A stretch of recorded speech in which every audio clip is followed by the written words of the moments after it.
সেদিন রুমে ঢোকার পরে আমাকে দরজা লাগিয়ে সেই মুহূর্তে আমাকে ও মারতে থাকে।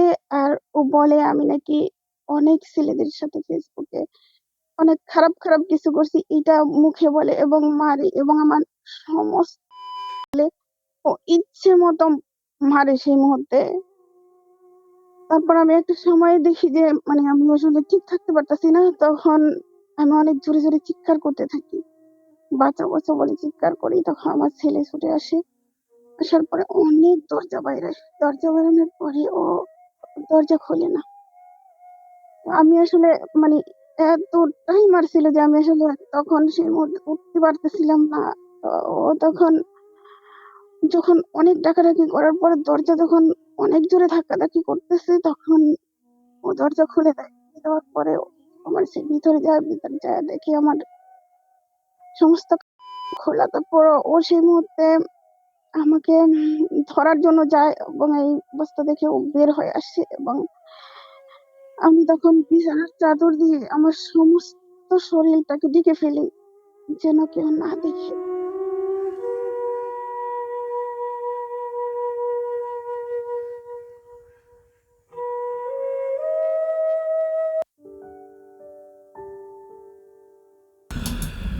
সম্মানিত দর্শক বন্ধুরা, আসসালামু আলাইকুম। দূর দূরান্তে দেশ কিংবা দেশের বাইরে থেকে ঠিক এই মুহূর্তে যেখান থেকে আমাকে দেখছেন, আমি আপন। আর যে আপন জীবনের গল্পের 161তম এপিসোডে আপনাকে বরাবরের মতো স্বাগতম জানাচ্ছি। প্রিয় বন্ধুগণ, আজ আমি আপনাদেরকে শোনাবো মুন্সিগঞ্জের মেয়ে রূপার জীবনের বাস্তব গল্প। রূপার জীবনের গল্পটা কেমন হতে পারে সেটা হয়তো আপনারা কিছুটা ধারণা করেছেন সন্তানের সামনে মায়ের উপর এমন বর্বর নির্যাতনের কথা শুনে। রূপার জীবনের গল্পটা আসলে একটু অন্যরকম গল্প, প্রচার অযোগ্য আমি মনে করি। তারপরেও গল্পটা শুধুমাত্র নিয়েছি একটা কারণে, আমাদের এই সমাজে আমরা কাদের সাথে বসবাস করি, আমাদের পাশে কারা আছে, এই নিষ্ঠুর সমাজের বাস্তবতা বোঝানোর জন্যই আজকে আমি রূপার জীবনের গল্পটা নিয়েছি। রূপা কোথায় ছিল, রূপা কোথায় এলো, রূপা কোথায় গেল, রূপা কোথায় আছে, এটা যদি আপনি শোনেন, আমি আল্লাহকে সাক্ষী করে বলতে পারি যে আপনার শরীরের পশমগুলো দাঁড়িয়ে যাবে, হয়তো আজকে রাতের ঘুমটাও হারাম হয়ে যেতে পারে। রিকোয়েস্ট করবো, আমি আজকে গল্পের অর্ধেক আমি বলবো, পুরোটা আমি বলবো না, অর্ধেক আমি বলবো এবং অর্ধেক আমি সরাসরি রূপার মুখ থেকে শুনবো। তাহলে চলেন সবাই মিলে শুনে আসি রূপার জীবনের বাস্তব ভয়াবহ গল্প। সম্মানিত বন্ধুগণ, আসসালামু আলাইকুম রহমতুল্লাহি অবারাকাত। আমার নাম রূপা আক্তার, আমার বাড়ি মুন্সিগঞ্জ। প্রিয় বন্ধুগণ, আমার জীবনের গল্পটা শুরু করার শুরুতেই আমি আপনাদেরকে আমার পরিবারের ব্যাপারে জানিয়ে রাখি। আমার পরিবার, আমি আছে, আমার বাবা আছে, মা আছে, আমার দাদা আছে, আমার দাদু আছে, এছাড়া আছে আমার বড় দুটা ভাই সহ ছোট একটা বোন। আমরা টোটাল 2 ভাই 2 বোন। আমাদের পরিবারটা একটা উচ্চবিত্ত পরিবার। আমার বাবা একজন জাপান প্রবাসী। বাবা জাপান থেকে যে টাকা পাঠাইতো সে টাকা দিয়ে আমাদের পরিবারটা আলিশানভাবেই কেটে যেত। ছোটোবেলা থেকে আমি আমার পরিবারে কোনো অভাব অনটন দেখিনি। আমার ছোটোবেলার দিনগুলো অনেক সুখেই কাটে। আমি আমার জীবনের গল্পটা আমার স্কুল জীবন থেকে শুরু করি। আমি আমাদের এলাকার কোনো একটি স্কুলে ক্লাস 7-এ পড়াশোনা করতাম। আমি যখন ক্লাস 7-এ পড়ি তখন নাকি আমি দেখতে অনেক বেশি সুন্দর ছিলাম, আমি অনেক ভালোও ছিলাম। আমি আমার দাদা দাদুকে অনেক বেশি ভালোবাসতাম। বাবার ভালোবাসা যদিও খুব বেশি পাই নাই, কিন্তু দাদা দাদু আমাকে প্রচুর পরিমাণ ভালোবাসে। আমার যে অন্য ভাই বোনগুলো আছে, আমার দাদা দাদু তাদের চেয়েও আমাকে অনেক বেশি ভালোবাসে। একটা সেকেন্ডের জন্য আমাকে চোখের আড়াল করতে দেয় না, আমাকে তারা প্রচুর পরিমাণ ভালোবাসে। এভাবে দাদা দাদুর ভালোবাসা আর মায়ের ভালোবাসা, ভাইয়ের ভালোবাসা আর ছোটো বোনের ভালোবাসা নিয়ে আমার দিনগুলো কাটতে থাকে। একটা পর্যায়ে আমাদের পার্শ্ববর্তী বাড়ির আমাদের পার্শ্ববর্তী বাড়ি বলতে আমার দাদি কিন্তু যথেষ্ট নরম মনের একটা মানুষ ছিল। এরকম হইতো যে কোনো গরিব মানুষ বা অসহায় মানুষ দেখলে আমার দাদি কান্না করে দিত। ভিক্ষুক যখন ভিক্ষা করতে আসতো না, আমার দাদি আমাদের ঘরে যা থাকতো সব কিছু দিয়ে দিত। দাদির মনটা একেবারে উদার ছিল। তো আমাদের পার্শ্ববর্তী বাড়িতে একটা পরিবার আছে, ওই পরিবারটা আমাদের পরিবারের চেয়েও একটু গরিব আর কি। এরা জাস্ট একটু অসহায় ওই টাইপের। তো আমার দাদি তাদেরকে প্রচুর পরিমাণ হেল্প করে, অনেক পরিমাণ সাহায্য সহযোগিতা করে। আমিও দাদু আমাকে দিয়ে মাঝে মাঝে ওই পরিবারের জন্য এইটা ওইটা খাবার দাবার এটা সেটা অনেক কিছু পাঠায়। তো আমি ওই পরিবারের ভিতরে যাই। ওই পরিবারে একটা ছেলে আছে যার নাম হচ্ছে রানা। তো রানা ভাই কিন্তু বয়স আমার থেকেও অনেক বেশি সিনিয়র, কিন্তু মনের দিক থেকে অত্যন্ত ভালো মনের মানুষ। রানা ভাই যখনই আমাকে দেখে খুব সুন্দর করে কথা বলে, রূপা কেমন আছো, ঠিকমতো স্কুলে যাও কিনা, পড়াশোনা করো কিনা, তোমার শরীর স্বাস্থ্য ভালো আছে কিনা, আমাকে প্রচুর পরিমাণ টেক কেয়ার করে। তো এইভাবে দিনগুলো কাটতে কাটতে আমি খুব খেয়াল করে দেখি যে রানা ভাইয়ের সাথে আমার দাদুর একটা ভালো সম্পর্ক হয়ে গেছে। আমার দাদির অত্যন্ত ভালো সম্পর্ক। মানে দাদি প্রতিটা মুহূর্তে রানাভাইকে দাদির ঘরে ডেকে নিয়ে আসে, তারপরে মানে খাবার দাবার করায়, তারপর দাদির সাথে খুবই ক্লোজ একটা সম্পর্ক। এমন হয় যে বাসার মধ্যে ভালো কোনো রান্না করা হয়েছে ওই দিনও, মানে ওই সময়ও দাদি বলবে কি যে যাও মানে হচ্ছে রানাকে ডেকে নিয়ে আসো, রানাকে আনতে হবে। মানে রানাকে ছাড়া আমার দাদি খাবারই খায় না, মানে এত পরিমাণ ভালোবাসে। তো এইভাবে দিনগুলো কাটতেছে। আমি তখন ক্লাস 7 থেকে ক্লাস 8-এ পড়ি। আমি যখন ক্লাস 8-এ পড়ি তখন আমার দাদি কিন্তু যেটা বলতো আমাদের পরিবারের মানুষগুলো এটাই শুনতো। আমার দাদা, তারপরে আমার মা বা আমার ভাইয়াগুলো একদম সবাই আমার দাদির কথায় উঠতো আর বসতো। তো ওই সময় আমার দাদি সবাইকে বলতেছিল যে মানে আমাকে বলতেছিল যে রূপাকে হচ্ছে আমরা রানার কাছে বিয়ে দিব। এটা শোনার পর তো আমি পুরো হতবাক হয়ে গেলাম। আমি মাত্র ক্লাস 8-এ পড়ি, ছোট একটা মানুষ, আমাকে কেন এই মুহূর্তে বিয়ে দিবে? আমি তখন আমার দাদিকে বলি যে না, আমি এখন বিয়ে করব না, আমার এখন বিয়ে। দাদির সাথে খুব রাগারাগি করি। একটা পর্যায়ে দাদি আমাকে বলে যে দেখ, রানা ছেলেটা কিন্তু অত্যন্ত ভালো, আমাদের পার্শ্ববর্তী বাড়ি, এখানে যদি তোকে বিয়ে দিই তাহলে তুই তোর পরিবারের সাথে থাকতে পারবি, তোর আব্বা আম্মার সাথে থাকতে পারবি, বা তুই আমাদের সাথে থাকতে পারবি, ওরকম করে আমাকে বুঝায়। তো আমার ভিতরে তখন একটা জিনিস কাজ করে, ছোটো মানুষ তো অত কিছু বুঝতাম না। মানে আমি তখন এইটাই বুঝি যে আমি যদি মানে রানাকে বিয়ে করি তাহলে আমি আমাদের পরিবারে থাকতে পারবো। বা যদি আমাকে দূরে কোথাও বিয়ে দেয় তাহলে দেখা যাচ্ছে যে অনেক দূরে বিয়ে দিছে, অ্যান্ড তখন আমি আমার আম্মাকে দেখতে পারবো না, আমার দাদিকে দেখতে পারবো না, কারণ আমি দাদিকে খুব ভালোবাসি, দাদাকে দেখতে পারবো না। যার জন্য রানার কাছে বিয়ে দিলে ব্যাপারটা হলো যে আমি যে কোনো সময় আমি আমার পরিবারে চলে আসতে পারবো। এই প্ল্যানিংটা করে আমি তখন আমার দাদিকে বলি যে ওকে ফাইন, ঠিক আছে, তুমি যদি আমাকে রানার কাছে বিয়ে দাও আমার কোনো আপত্তি নেই। যদিও রানার অনেক গরিব ছিল, তো দাদি আমাকে একটা ব্যাপার বারবার বলতো যে মানে গরিব হইলেও সে তোদেরকে অনেক সম্মান করবে, আমাদেরকে অনেক ভালোবাসবে, যেহেতু ওরা একটু গরিব, আমরা একটু বড়লোক, আমাদের প্রতি তাদের একটু অন্যরকম টান ভালোবাসা থাকবে আর আমাদের ভয় পাবে। এইভাবে যাক পারিবারিকভাবে আমার বাবাকে কোনো কিছু না জানিয়ে আমার দাদি সম্পূর্ণ নিজের তত্ত্বাবধানে রানার সাথে আমাকে বিয়ে দিয়ে দেয়। অত বড় কোনো অনুষ্ঠান করে না, একদম ঘরোয়াভাবে কিছু মানুষকে ইনভাইট করে একদম ছোটোখাটোভাবে আমার বিয়ের কাজটা সম্পূর্ণ হয়। তো আমার বিয়ের কাজটা যখন সম্পূর্ণ হয় তখন আমি রানাদের ঘরে থাকতে শুরু করি। আমি রানাদের ঘরে থাকি, আমি আমাদের ঘরেও থাকি। এইভাবে রানাদের সাথে আমাদের মানে সম্পর্কটা খুব ক্লোজলি যাচ্ছে। তো যেতে যেতে একটা পর্যায়ে আমার দাদি তখন করে কি যে আমাদের যে পুরনো বাড়িটা আছে, আমাদের এই বাড়িটা মানে দাদা দাদি মিলে এই বাড়িটা ভেঙে আমরা হচ্ছে মেইন রোডের পাশে নতুন একটা মানে আমাদের এখান থেকে আরও অনেক দূরে অন্য একটা থানার ভিতরেই পড়ে, মানে রাস্তার ওই পাশে আর ওই পাশে। তো ওই থানার ভিতরে হচ্ছে আমরা অনেক বড় করে একটা মানে বিল্ডিং করে একটা বাড়ি বানাই। এটা আমার আব্বা টাকা পয়সা পাঠায় জাপান থেকে, আবার টাকা পয়সা দিয়ে অনেক বড় করে একটা বাড়ি বানানো হয়। একেবারে ওই থানার ভিতরে আমাদের বাড়িটাই ছিল সবচেয়ে বড় বাড়ি, একেবারে নামি দামি ডিজাইন দিয়ে করা, খুব চমৎকার বাড়ি ছিল।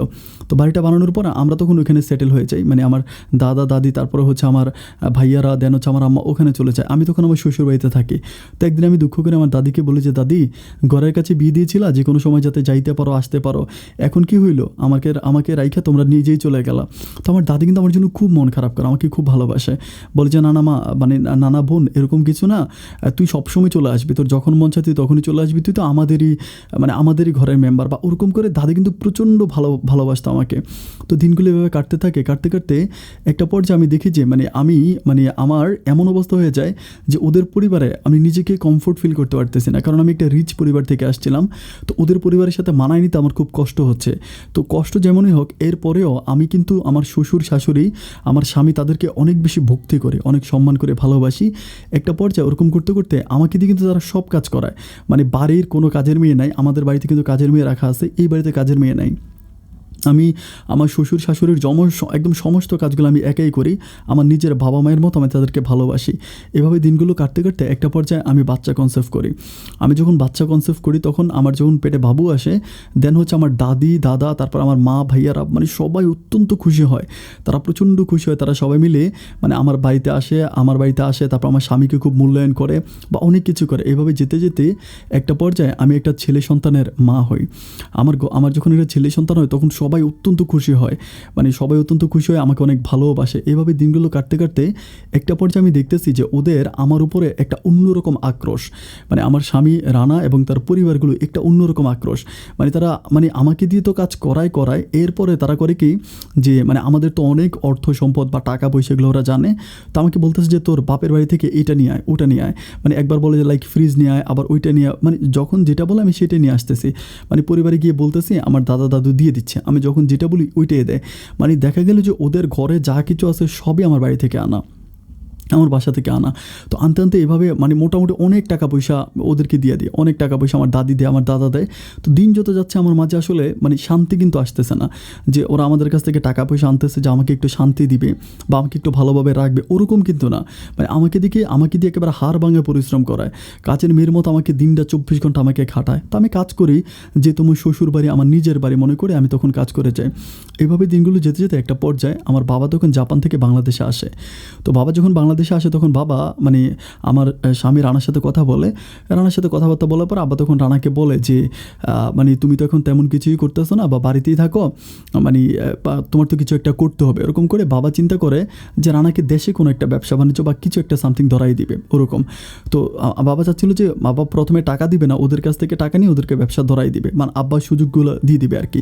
তো রানা তখন বলতেছিল যে রানার পক্ষে আমার বাবাকে 1 টাকা দেওয়া সম্ভব না, ও ব্যবসা বাণিজ্য করবে না, এভাবেই থাকবে, এভাবেই থাকবে। তো আমার বাবা তখন বলতেছে যে এভাবে থাকলে আমার মেয়ের ভবিষ্যৎটা কি, তুমি তো বেকার, কোনো কিছুই করো না, এভাবে থাকলে তো আমার মেয়েটার ভবিষ্যৎটা নষ্ট হয়ে যাবে, তুমি কিছু একটা করার জন্য ট্রাই করো। তো যাই হোক, কিছুদিন পরে রানা তখন আমাকে বলতেছে যে একটা কাজ করো, আব্বার কাছ থেকে গিয়ে টাকা আনো, আমি সিঙ্গাপুরে একটা ভিসা পাইছি, সিঙ্গাপুর যাব। আমি তখন চিন্তা করতেছি যে মানে সিঙ্গাপুরে যাবে, তখন আমার একটা ছেলেও আছে। তো আমি তখন মানে ওভাবে হচ্ছে ওকে বলি যে না মানে টাকা পয়সা আমার দিব না বা কিছু একটা করি। তো যে আব্বার সাথে কীভাবে যেন কথা বলে, আব্বার সাথে কথাবার্তা বলে এবং আমার দাদিকে দিয়ে কেমনে কেন আব্বাকে রাজি করায় ফেলে। আব্বাকে রাজি করানোর পরে দেন হচ্ছে সে মানে আব্বা হচ্ছে তাকে টাকা দেয়, যে সিঙ্গাপুরে যাওয়ার জন্য টাকা দেয়। তো টাকা পয়সা দিয়ে সিঙ্গাপুরে চলে যাবে। তো সব কিছু মোটামুটি ঠিকঠাক করে যে সিঙ্গাপুরে যাবে, অ্যান্ড একটা সময় ও তখন সিঙ্গাপুরে চলেও যায়। তো ও যখন সিঙ্গাপুরে চলে যায় তখন আমার উপরে এমনভাবে অত্যাচার হইতেছে ওর পরিবার থেকে, মানে আমি আর মেনে নিতে পারতেছিলাম না যে মানে এরকম কেন হবে, বা মানে সব কিছু মিলে আমার উপরে অনেক বেশি টর্চার করা হয়। তা আমি কোনো কিছুই বলি না, আমি ওর সাথে মাঝে মাঝে কথা বলি, ও আমাকে বলে। কিন্তু ওইখানে যাওয়ার পর সবচেয়ে দুঃখজনক ব্যাপার হচ্ছে ও অল্প কিছুদিন থাকে, মানে অল্প কিছুদিন থেকে ও সিঙ্গাপুর থেকে হঠাৎ করে চলে আসে। আসার পরে আমার বাবা এতগুলো টাকা দিয়ে ওরে পাঠাইলো, চলে আসলো। আমার ভিতরে খুব কষ্ট লাগলো যে বাবার একটা টাকা ও ঋণও দিল না, মানে কিন্তু চলে আসলো। ও কেন চলে আসছে আমি কেউ বুঝি না, মানে জানেই না। ও বাড়িতে এসে তখন আমার উপরে হামতাম, মানে আরও বেশি অত্যাচার, মানে আরও বেশি অত্যাচারের মাত্রাটা এমন হয়ে গেছে যে এই বাড়িতে টিকা আমার পক্ষে আর সম্ভব হচ্ছে না। একটা পর্যায়ে আমি করলাম কি যে আমি এই বাড়িতে আর থাকবো না, মানে আমি সহ্য করতে পারতেছি না আসলে, কীভাবে সহ্য করা যায়। ও বিদেশ গেছে, বিদেশ থেকে চলে আসছে, ও এখন বেকার, কোনো টাকা পয়সা নাই। 2 দিন পরে বলে যে বাড়ি থেকে এটা নিয়ে আসো, ওইটা নিয়ে আসো। আমি তখন বারবার বলি যে আমি কেন নিয়ে আসবো, আমার বাবা তো কম দেয় নাই, আমার বাবা নিজের টাকায় তোমাকে সিঙ্গাপুরে পাঠাইছে, কই তুমি সিঙ্গাপুর থেকে চলে আসলা কেন? অ্যান্ড আমার একটা ছেলে সন্তান আছে, আমি এখন পারবো না কোনো রকম টাকা পয়সা আনতে। তো আমাকে মারে, খুব মারে। মারার পর একটা সময় আমি মানে রাগারাগি করে আমি তখন ওইখান থেকে চলে আসি, আমাদের বাড়িতে চলে আসি। আমাদের বাড়িতে চলে এসে আমি আর ওদের ওখানে যাই না, মানে ওর ওখানে যাই না, আমি আমাদের বাড়িতেই থাকতেছি। তো আমাদের বাড়িতে থাকতেছি, এমন করতে করতে দেখা যায় কি যে ও তখন মানে আমি আবারও বাচ্চা কনসেপ্ট করে আমাদের বাড়িতে আসার পরে, তো আবারও যখন বাচ্চা কনসেপ্ট করে দেন আমার তখনও আমাদের বাড়িতে আরেকটা ছেলে সন্তান হয়। আমার যখন আরেকটা ছেলে সন্তান হয় তখন আর মানে আমার সংসারের প্রতি জানি কেমন একটা মায়া ঢুকে যায়, মানে একটা ছেলে, আমার 2টা ছেলে আছে, তাদের প্রতি আমার একটা মায়া বা সংসারের প্রতি মায়া ঢুকে। তো তখন রানা কিন্তু বারবার আসে আমাকে নিয়ে যাওয়ার জন্য। আমার আব্বা আম্মা বা আমার দাদা দাদি তারা বলতেছে যে তারা আমাকে দিবে না, তাদের কথাই একটা যে রানা ভালো না, রানা ছেলে হিসাবে ভালো না, ওই পরিবারে আমাকে আর দিবে না। তো দাদা দাদি যতই চেষ্টা করে, মানে রানা যতই চেষ্টা করে, আমার আব্বা আম্মা আমাকে দিবে না, তারা স্ট্রেট ফরওয়ার্ড বলে দেয় যে ওই বাসা আমাকে আর দেওয়া হবে না। তখন রানা আমাকে খুব বোঝায় যে দেখো আমাদের 2টা সন্তান আছে, আমাদের একটা সুন্দর পরিবেশ আছে, আমাদের সুন্দর পরিবার আছে, এখন যদি এরকম হয় তাহলে কীভাবে হবে, তুমি তোমার আব্বা আম্মাকে একটু বুঝাও না। আমি তখন বলি যে আমি আমার আব্বা আম্মাকে কীভাবে বুঝাবো, তারা কি আমার বুঝ শুনবে? কারণ তারা তোমাকে তো কম করে নাই, তোমার জন্য টাকা দিছে, তুমি বিদেশ থেকে চলে আসছো, আমার 2টা ছেলে আছে, আমার উপরে টর্চার করো, আমার গায়ে হাত তোলো, তো এখন তো আমাকে কিছু করার নাই, যার জন্য আমি যাবো না। তো আমাকে খুব বোঝায় যে প্লিজ তুমি আসো, ওরকম করে বোঝায়। তো বোঝানোর পরে আমার নিজের ভিতরে একটা পরিবর্তন কাজ করে। আমি চিন্তা করি যে আমার 2টা ছেলে আছে, আমি হয়তো এই পরিবার থেকে চলে আসবো বা ওই পরিবারে যাব না, ও আরেকটা বিয়ে করবে, তো আমারও তো আরেক জায়গায় বিয়ে হয়ে যাবে, তখন আমার ছেলেগুলোর কী হবে? আমি আমার ছেলেগুলোর মুখের দিকে তাকিয়ে তখন আমি মানে ওকে বলি যে ঠিক আছে, আমার পরিবার কিন্তু তোমাকে ওইখানে আমাকে রাখতে দিবে না, বা আমি তোমার সাথে যদি চলেও যাই তাহলে তোমাদের পরিবারে আমার বাবা মা আমাকে রাখবে না, ওইখান থেকে আমাকে জোর করে নিয়ে আসবে। তুমি একটা কাজ করো, তুমি আমাকে দূরে কোথাও নিয়ে চলে যাও, আমাকে অনেক দূরে কোথাও নিয়ে চলে যাও, যেখানে গেলে আমার বাবা মা আমাকে আর পাবে না। তখনও আমাকে বলতেছে যে দূরে কোথায় যাওয়া যায়, মানে কোথায় চলে যাও। এগুলো কিন্তু আমার পরিবারের অমতে, মানে পরিবারের বিপক্ষে আমি রানার সাথে প্ল্যানিং করতেছি যে রানা আমাকে নিয়ে চলে যাবো, আমি দূরে কোথাও গিয়ে থাকবো, আমি ওকে নিয়ে সংসার করব, আমার ওকে নিয়ে সংসার করার ইচ্ছা আছে। কিন্তু ওমা এরপরে আমি তখন রানা আমাকে বলে যে, "দেখো আমার তো ওরকম কোনো দূরে কোনো আত্মীয়স্বজন নাই। আর তুমি তো আমাদের পরিবার সম্বন্ধে জানোই যে আমি খুব গরিব মানুষ। এখন তুমি একটু ডিসাইড করো যে কী করা যায়।" পরে আমি সিদ্ধান্ত নিলাম যে আমার ঢাকাতে একটা আত্মীয় আছে, ওই বাসায় চলে যাব। তো আমি কী করে রানাকে নিয়ে প্রথমে ওদের বাসায় চলে যাই। মানে কাউকে কোনো কিছু না বলে আমার ২ টা সন্তানকে নিয়ে আমি আমাদের বাড়ি থেকে একরকম পালায়া যাই। মানে আব্বা-আম্মা কিন্তু আমাকে খুব বেশি গার্ড দিয়ে রাখে। মানে খুব পাহারা দেয়। এই সময় কিন্তু মানে আমার এর মাঝে কিন্তু আমার যে বড় ২ টা ভাই ছিল তারাও কিন্তু বিদেশ চলে যায়। পরিবারে তখন আমার আব্বা-আম্মাই থাকে। তো আমার আব্বা-আম্মা কিন্তু আমাকে খুব গার্ড দেয়। মানে ঘর থেকে বের হইতে দেয় না। প্রচণ্ড পরিমাণ গার্ডের ভিতরে রাখে। এরপরে আমি তারপরেও মানে একরকম সব কিছু মানে ফেলে আমি তখন আমার ২ টো সন্তানকে বুকে নিয়ে আমি তখন রানার সাথে হচ্ছে আমার ওই ঢাকাতে আমার ওই আত্মীয়র বাসায় চলে যাই। আত্মীয়র বাসায় চলে যাওয়ার পরে আমি আমার ওই আত্মীয়র বাসায় যাই। ২ দিন থাকি। ২ দিন থাকার পর আমি বুঝতে পারি যে আমার আব্বা-আম্মা আমাকে খুঁজতেছে। আমি বুঝতে পারি যে যেকোনো সময় আমাকে এই বাড়ি থেকে নিয়েও যেতে পারে। আমার যখন এটা মনে হয় যে বাড়ি থেকে আমাকে নিয়ে যেতে পারে, তখন আমি রানাকে বলি যে, "না, এই বাড়িতে আসলে আমার পক্ষে আর থাকা সম্ভব না। কারণ আব্বা-আম্মা যেকোনো সময় সে আমাকে নিয়ে যেতে পারে।" তখন আমার বড় ছেলেটাও মোটামুটি একটু বড় হয় অ্যান্ড ছোটোটা একটু আরও ছোটো। তো তারপর আমি কী করি, ওই বাড়ি থেকে আমি আবারও আমার ২ টো সন্তান নিয়ে পালায়া যাই। মানে ওই বাসা থেকে ঢাকা থেকে। ওই ঢাকা থেকে গিয়ে আমি তখন আরেকটা বাসা ভাড়া করি। তখন রানার আমি ওখানে থাকতেছি। তো রানা কিন্তু খুবই ভালো, মানে টাকা পয়সাও ওভাবে ইনকাম করে না। যা টাকা ইনকাম করে ওইটুকু দিয়ে আমরা মোটামুটি ভালোই চলতেছি। প্রায় ৬-৭ মাসের মতো কেটে যায়, পরিবারের সাথে কোনো যোগাযোগ হয় না। 6-7 মাস পরে কীভাবে জানি আমার দাদি পুরা পাগলের মতো হয়ে যায়।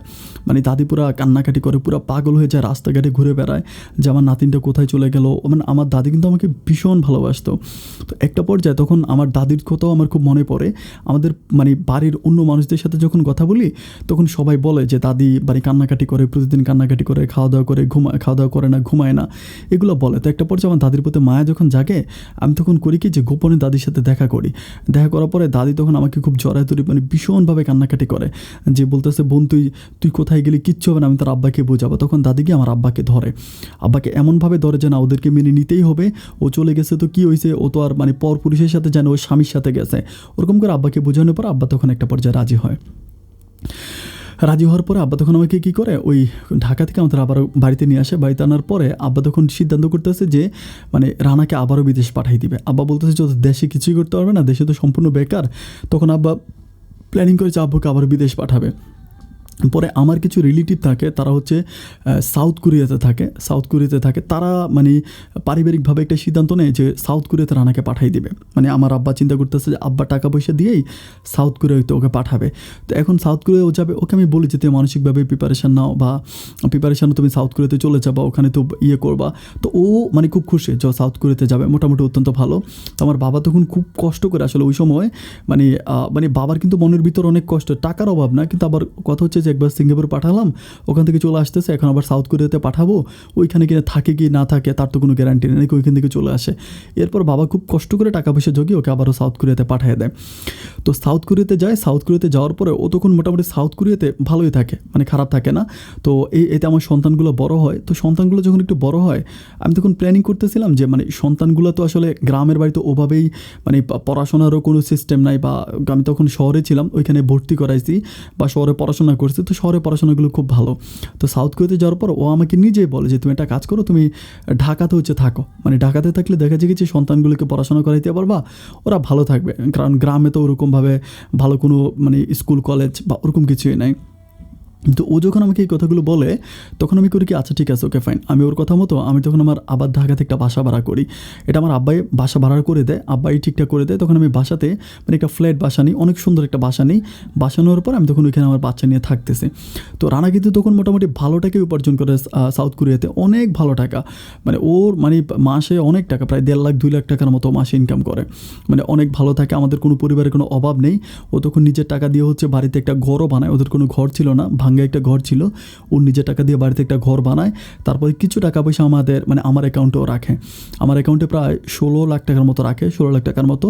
তো তখন রানা আমাকে বলতেছিল যে আমি টাকাগুলো তো তোমার অ্যাকাউন্টে পড়েই আছে, এগুলো কি কোনোভাবে কাজে লাগানো যায় না? তো তখন আমার আব্বাও করে কি, মানে গ্রাম থেকে সম্পূর্ণ আমার আব্বা মানে আমার মাকে নিয়ে, আমার দাদাকে নিয়ে তখন আমার আব্বা ঢাকাতে সেটেল হয়ে যায়। কারণ গ্রামের ভিতরে তারাও থাকতে চায় না, যেহেতু আমি ঢাকাতে থাকি, ওরাও ঢাকাতে থাকে। আমি যে ফ্ল্যাটে থাকি, ওরা পাশাপাশি একটা ফ্ল্যাটে আমার আব্বা আম্মা থাকে। পরিশেষে আমার আব্বা-আম্মা চিন্তা করতেছে যে আব্বা কোনো একটা মানে ঢাকাতে জায়গা-টায়গা কিনবে। তো আমি তখন আব্বাকে বলতেছিলাম যে, "আব্বা তোমাদের জামাই বলতেছিল যে তুমি যদি মানে আমার অ্যাকাউন্টে ১৬ লাখ টাকা আছে, ওই টাকাগুলো দিয়ে যদি তুমি কোনো রকম হচ্ছে কোনো ফ্ল্যাট কিনতে পারো বা ঢাকাতে যদি টাকাটা কাজে লাগাইতে পারো", এটা বলি। বলার পরে বাবা আমাকে বলতেছে যে, "ঠিক আছে তাহলে একটা কাজ করো, আমরা ২ টা দোকান কিনে নিই, মানে ২ টা দোকান কিনি।" তো দোকানের কথা বলবো না, আমি তখন ১৬ লাখ টাকা আমার আব্বার কাছে দিই। আব্বা নিজের থেকে আরও টাকা দেয়। আব্বা প্রায় ২৪ লাখ টাকার মতো হয়, ২৪ লাখ টাকার মতো আব্বা তখন ২ টা দোকান কিনে। ২ টা দোকান কিনে, তো ২ টা দোকান কেনার পরে ওই দোকানগুলো মোটামুটি ভাড়া হয়ে মোটামুটি ভালো টাকাই হয়। আমাদের পরিবারে আর কোনো অভাব অনটন নেই। আমাদের দিনগুলো দিব্যি অনেক ভালোই কাটতেছে। তখন আমি দেখি যে আমি তো বাসায় আসলে সারাদিন বসেই থাকি, আমার কোনো কাজ কাম নাই। বাসায় আসলে কী করবো, তেমন তো কোনো কিছুই করি না। একটা পর্যায়ে আমি কী করি, ফেসবুক ব্যবহার করি। আমি ওকে বলি না, মানে আমি কিন্তু আমাকে আমার একটা বান্ধবী ও খুইলা দেয়। ও আমাকে ফেসবুকটা খুলে দেয়। আমি এটা রানাকেও বলি না, আমার আব্বা আম্মা কাউকেই বলি না। তো ফেসবুকটা আমি চালাইতে আসি। ফেসবুকের ভিতরে অনেক নোটিফিকেশান আছে, তারপরে অনেক ভিডিও আসে, পিকচার আছে, ওইগুলো দেখতে আমার খুব ভালো লাগে। মানে আমি সারাদিন বসে এগুলো দেখি। মানে আমি ফেসবুকের প্রতি পুরো আসক্ত হয়ে যায়। তো ফেসবুকের নামটা কিন্তু অন্য একটা নাম ব্যবহার করি, আমি রিয়েল নামটা ব্যবহার করি না। অন্য একটা নাম ব্যবহার করি, কারণ হচ্ছে মানে আমি রিয়েল নামটা দিই না, যে আমার কোনো ছবিও নাই, একটা মানে ফুলের ছবি দিয়ে রাখছি প্রোফাইলে, এভাবে হচ্ছে ফেসবুক চালাই। তো ফেসবুক চালাইতে দেখা যায় কি, যে পরিচিত মানুষগুলোকে দেখি, অনেকেই হয়তো গ্রামে যাদের সাথে ছিলাম, পড়াশোনা করছি, ওদেরকে মাঝে মাঝে ফেসবুকে দেখি। দেখার পর ওদের সাথে আমি হাই হ্যালো কথাবার্তা বলি। তো মোটামুটি অনেকেই জানে যেটা আমার অ্যাকাউন্ট, কিন্তু পরিচিত মানুষগুলো জানে না, বাইরের মানুষগুলো জানে যেটা আমার ফেসবুক অ্যাকাউন্ট। এভাবে যেতে ওর একটা হচ্ছে থাকে, মানে ভাগিনা থাকে, ওই ছেলেটা হচ্ছে লন্ডনে থাকে। ও আমার বাড়ি থেকে পড়াশোনা করছে, ওইখান থেকে স্কলারশিপ পেয়ে ও হচ্ছে লন্ডনে গেছে। এখন ওই ছেলেটার সাথে আমার মাঝে মাঝে মেসেঞ্জারে কথা বলা যায়। তো ওর সাথে আমি মাঝে মাঝে কথা বলি, ও মেসেঞ্জার আমাকে হাই হ্যালো খোঁজখবর নেয়, ওর সাথে কথা বলি। তো কথা বলতে ও তখন ওর মামার সাথে কথা বলে, মানে আমার হাজব্যান্ড রানার সাথে কথা বলে। রানার সাথে কথা বলার সময় রানাকে বলে দেয় যে, "মামা আপনি কি জানেন যে মামনি তো মানে ফেসবুক ব্যবহার করে?" তখন রানা বলতেছে, "কি বলো, ফেসবুক ব্যবহার করে?" বলে, "হ্যাঁ ফেসবুক ব্যবহার করে।" তো আমাকে তখন মানে রানা তখন আমাকে ফোন দিয়ে জিজ্ঞেস করে, যে প্রথমে মানে খোলাখুলিভাবে জিজ্ঞেস করেছে, "তুমি মানে ফেসবুক চালাও কিনা?" ওরকম আমাকে বলে। তো আমি চিন্তা করি যে আমি যদি ওকে বলে দিই তাহলে তো আমাকে মেরেই ফেলবে। আমি ওই ভয় বলি যে না আমি চালাই না। তো আমি চিন্তা করি, কারণ বললে তো আমাকে মারবে, মানে বা ও ভয় পায় ওকে, ওই জন্য আমি বলি না। যেহেতু বয়স আমার দিক থেকে অনেক বড় ছিল। এরপরে ও করে কি, যে বিভিন্ন রকমের অ্যাকাউন্ট খোলে, মানে ছেলেদের অ্যাকাউন্ট, অনেক রকম ফেসবুক অ্যাকাউন্ট খুলে মানে বিভিন্ন ছেলের নাম দিয়ে অ্যাকাউন্ট খুলে আমাকে রিকোয়েস্ট পাঠায়। আমি কিন্তু দেখি যে রিকোয়েস্টগুলো মানে প্রচুর পরিমাণ রিকোয়েস্ট দেখতে পাই, আমি তখন ওইগুলো অ্যাকসেপ্ট করি না। পরিশেষে করে কি, মেয়ের অ্যাকাউন্ট খোলে, মানে মেয়ের নামে অ্যাকাউন্ট খুলে মেয়ের অ্যাকাউন্ট দিয়ে ও তখন মানে আমাকে রিকোয়েস্ট পাঠায়। আমি তখনও রিকোয়েস্ট অ্যাকসেপ্ট করি না, কারণ আমি জানি যে আমি মানে যাদেরকে চিনি না তাদের সাথে আমি ওই রিকোয়েস্ট অ্যাকসেপ্ট করবোই না। এভাবে অনেক দিন পর্যন্ত ঝুলে থাকে, ও কিছুই করতে পারে না। এরপর আমার যে ছবি থাকে, আমার ছবি অথবা ভিডিওর নিচে ও তখন কমেন্ট করতে থাকে, মানে এইটা সেটা লিখতে থাকে, ওটা সেটা লেখে, যে মানে ও দেখে যে আমি ওর প্রতি আকর্ষণ হই কিনা বা ওকে SMS করি কিনা। কিন্তু আমার কথা হচ্ছে যে না, আমার তো সন্তান আছে, স্বামী আছে, আমি এগুলো কেন করব? আর আমি তো ফেসবুকিং করি শুধুমাত্র একটু সময় কাটানোর জন্য, আর তো কিছু না। এভাবে দিনগুলো কাটতেছে, ও কোনোভাবেই কোনো কিছু করতে পারতেছে না, কিছুই ধরতে পারতেছে না পাইরা ও তখন কী করে, আমার মানে এত পরিমাণ সিনক্রেট করে, মানে প্রচুর পরিমাণ সিনক্রেট করে ও তখন মানে আপনি আমার সাথে কিছু বলে না, আমি বুঝতে পারি না যে সামান্য একটা ফেসবুক নিয়ে ওরকম কেন করে। একটা সময় ও তখন করে কি, ও বাংলাদেশে আসবে, ও বলে যে ও দেশে চলে আসবে, মানে দেশে চলে আসবে, ও থাকবে না, ও দেশে চলে আসবে, ও ওরকম করে মানে দেশে চলে আসার জন্য পাগলামি করে। যখন আমি খুব বেশি ওর সাথে কথা বলি, ডিপলি কথা বলি, তখন আমাকে বলে যে তুমি আমাকে ছেড়ে এরকম ফেসবুকিং করো, এটা সেটা। আমি তখন বলি, হাই রে বোকা, ফেসবুক চালালে কী হয়েছে, মানুষ কি ফেসবুক চালায় না? ও আমাকে তখন মানে বলে যে না তুমি ফেসবুক চালাইতে পারবা না, বা এটা সেটা বলে আমার আব্বা আম্মার কাছে বিচার দেয়। তো আমার আব্বা আম্মা তখন আমাকে খুব মারে বলতে খুব করে, বকাবাধ্য করে যে তুই কেন ফেসবুক চালাবি, বা জামাইয়ের কথা তুই কেন শুনবি, মানে খুবই রাগারাগি হয়, প্রচুর রাগারাগি হয়। রাগারাগি হওয়ার পর ও তখন বলে দেশে চলে আসবে। আমি বলি না তুমি দেশে এসো না, তুমি যেটা করতে বলো আমি সেটাই করবো, কারণ ও অনেক ভালো টাকা উপার্জন করে। এখন যদি দেশে চলে আসে তাহলে আমার যে দুটো সন্তান পড়াশোনা করতেছে, ওদের পড়াশোনা বন্ধ হয়ে যাবে, আমি আমার আব্বার কাছ থেকে কীভাবে আর টাকা নিব? তো পরে আমি বলি আচ্ছা ঠিক আছে, তুমি যদি বলো আমি আর ফেসবুক চালাবো না। আমি তখন আমার আইডিটা সম্পূর্ণ বন্ধ করে দিই, মানে বন্ধ করে দিই বলতে ওই আইডিতে আমি ঢুকি না, ফেসবুকটা আমার মোবাইল থেকে আমি আনইনস্টল করে দিই। এইভাবে দিনগুলো কাটতেছে। প্রায় আরও 3-4 মাস পরে ও তখন আমাকে একদিন বলে, খুব আবেগ দিয়ে বলে যে তোমাকে যে ফেসবুক থেকে বের করে আনছি তোমার কি খুব খারাপ লাগে? আমি তখন বলি যে না, তুমি আমার স্বামী, তুমি যদি বলো তাহলে তো আমি ফেসবুক চালাবো না। আমি কেন চালাবো? তোমার কথা আমি শুনবো না, তুমি তো আমাকে বিয়ে করছো। পরে আমাকে বলতেছে যে তুমি যদি চাও তুমি ফেসবুক চালাইতে পারো, ওভাবে বলে। আমি তখন বলি যে মানে চালাবো মানে? ও বলে হ্যাঁ, তুমি যদি মনে করো যে তুমি ফেসবুক চালাবা তাহলে তুমি চালাও, আমার কোনো আপত্তি নেই, আমি তোমাকে অনুমতি দিলাম। তো আমি তো আর ওই সময় জানি না যে ওর মনে আসলে কোন হারামি লুকিয়ে আছে। ওর কথা মতো আমি তখন আবারও ফেসবুকিং অন করি, ফেসবুক চালাই। তো ওর যখন আমাকে বলে আর কি, তখন আমি চালাই। তো চালাইতে চালাইতে ওরকম বিভিন্ন লোকদের সাথে আমার মাঝে মাঝে কথা হয় মিনস হচ্ছে SMS-এ। তো কেমন আছেন বা ভালো আছেন কি না ওইরকম। তো নরসিংদীর হচ্ছে একটা ছেলে, ওই ছেলেটা হচ্ছে নরসিংদীদের বাড়ি। আমি হচ্ছে নরসিংদীতে কাপড় কিনতে গেছিলাম। কাপড় কিনতে যাওয়ার পরে ওই ছেলেটার সাথে আমার পরিচয় হয়েছে, হওয়ার পর আমার ফেসবুক আইডি নিছে। নেওয়ার পরে ফেসবুকে আমি ছেলেটার সাথে কথা বলি, কথা বলতে বলতে ছেলেটা আমাকে জিজ্ঞেস করে যে আপনি মানে আমার ব্যাপারে এটা সেটা জিজ্ঞেস করে। আমি তাকে বলি যে আপনি যে কাপড়গুলো দিছিলেন, কাপড়গুলোর রং উঠতেছে, কাপড়গুলো ভালো না, আমাদেরকে উল্টাপাল্টা কাপড় দিয়ে দিচ্ছেন, এটা সেটা অনেক কথা ছেলেগুলোকে বলি। তো তখন ছেলেটা হাসে যে এটা সেটা বলে। তো তার সাথে আমার মাঝে মাঝে কথাবার্তা বলা হয়। আমাকেও ছেলেটা বোন ডাকে, যে ও ছেলেটা বলে আমার কোনো বোন নেই, আপনি আমার বড় বোন, আপনি আমার বড় বোন। তো আমাকে বোন ডাকে। ডাকার পর আমি বললাম যে ঠিক আছে, যেহেতু বোন ডাকছে আমার ভাই, আমি ওই সময় তার সাথে কথাবার্তা বলি। তো কথাবার্তা বলতে বলতে কিছুদিন পরে ছেলেটা আমাকে বলতেছে যে আমি তো আপনাকে বোন ডাকছিলাম, আমি আপনার সাথে একটু ভিডিও কলে কথা বলবো, এটা বলে। তো এখন ভিডিও কলে কথা বলবে, আমার সাথে ভিডিও কলে কথা বলতে গেলে তো আমি বলি যে না, আমি কারোর সাথেই ভিডিও কলে কথা বলি না, অ্যান্ড এটা আমি পারবো না। খুবই রিকোয়েস্ট করে যে আপা প্লিজ অন্তত 1 মিনিটের জন্য ভিডিও কলে আসেন। আমি তখন বলেছি ভাইরে, আমি আপনার পায়ে ধরে আমি ভিডিও কলে যেতে পারবো না। পরে আমাকে বলে ঠিক আছে, অ্যাটলিস্ট একটা ছবি আমার জন্য পাঠান, আমি আপনাকে একটু দেখতে চাই, খুব রিকোয়েস্ট করে। তো আমি তখন করি কি যে আচ্ছা ঠিক আছে ফাইন। ছবির কথা যখন বলে তখন আমি গোসল করতে যাই।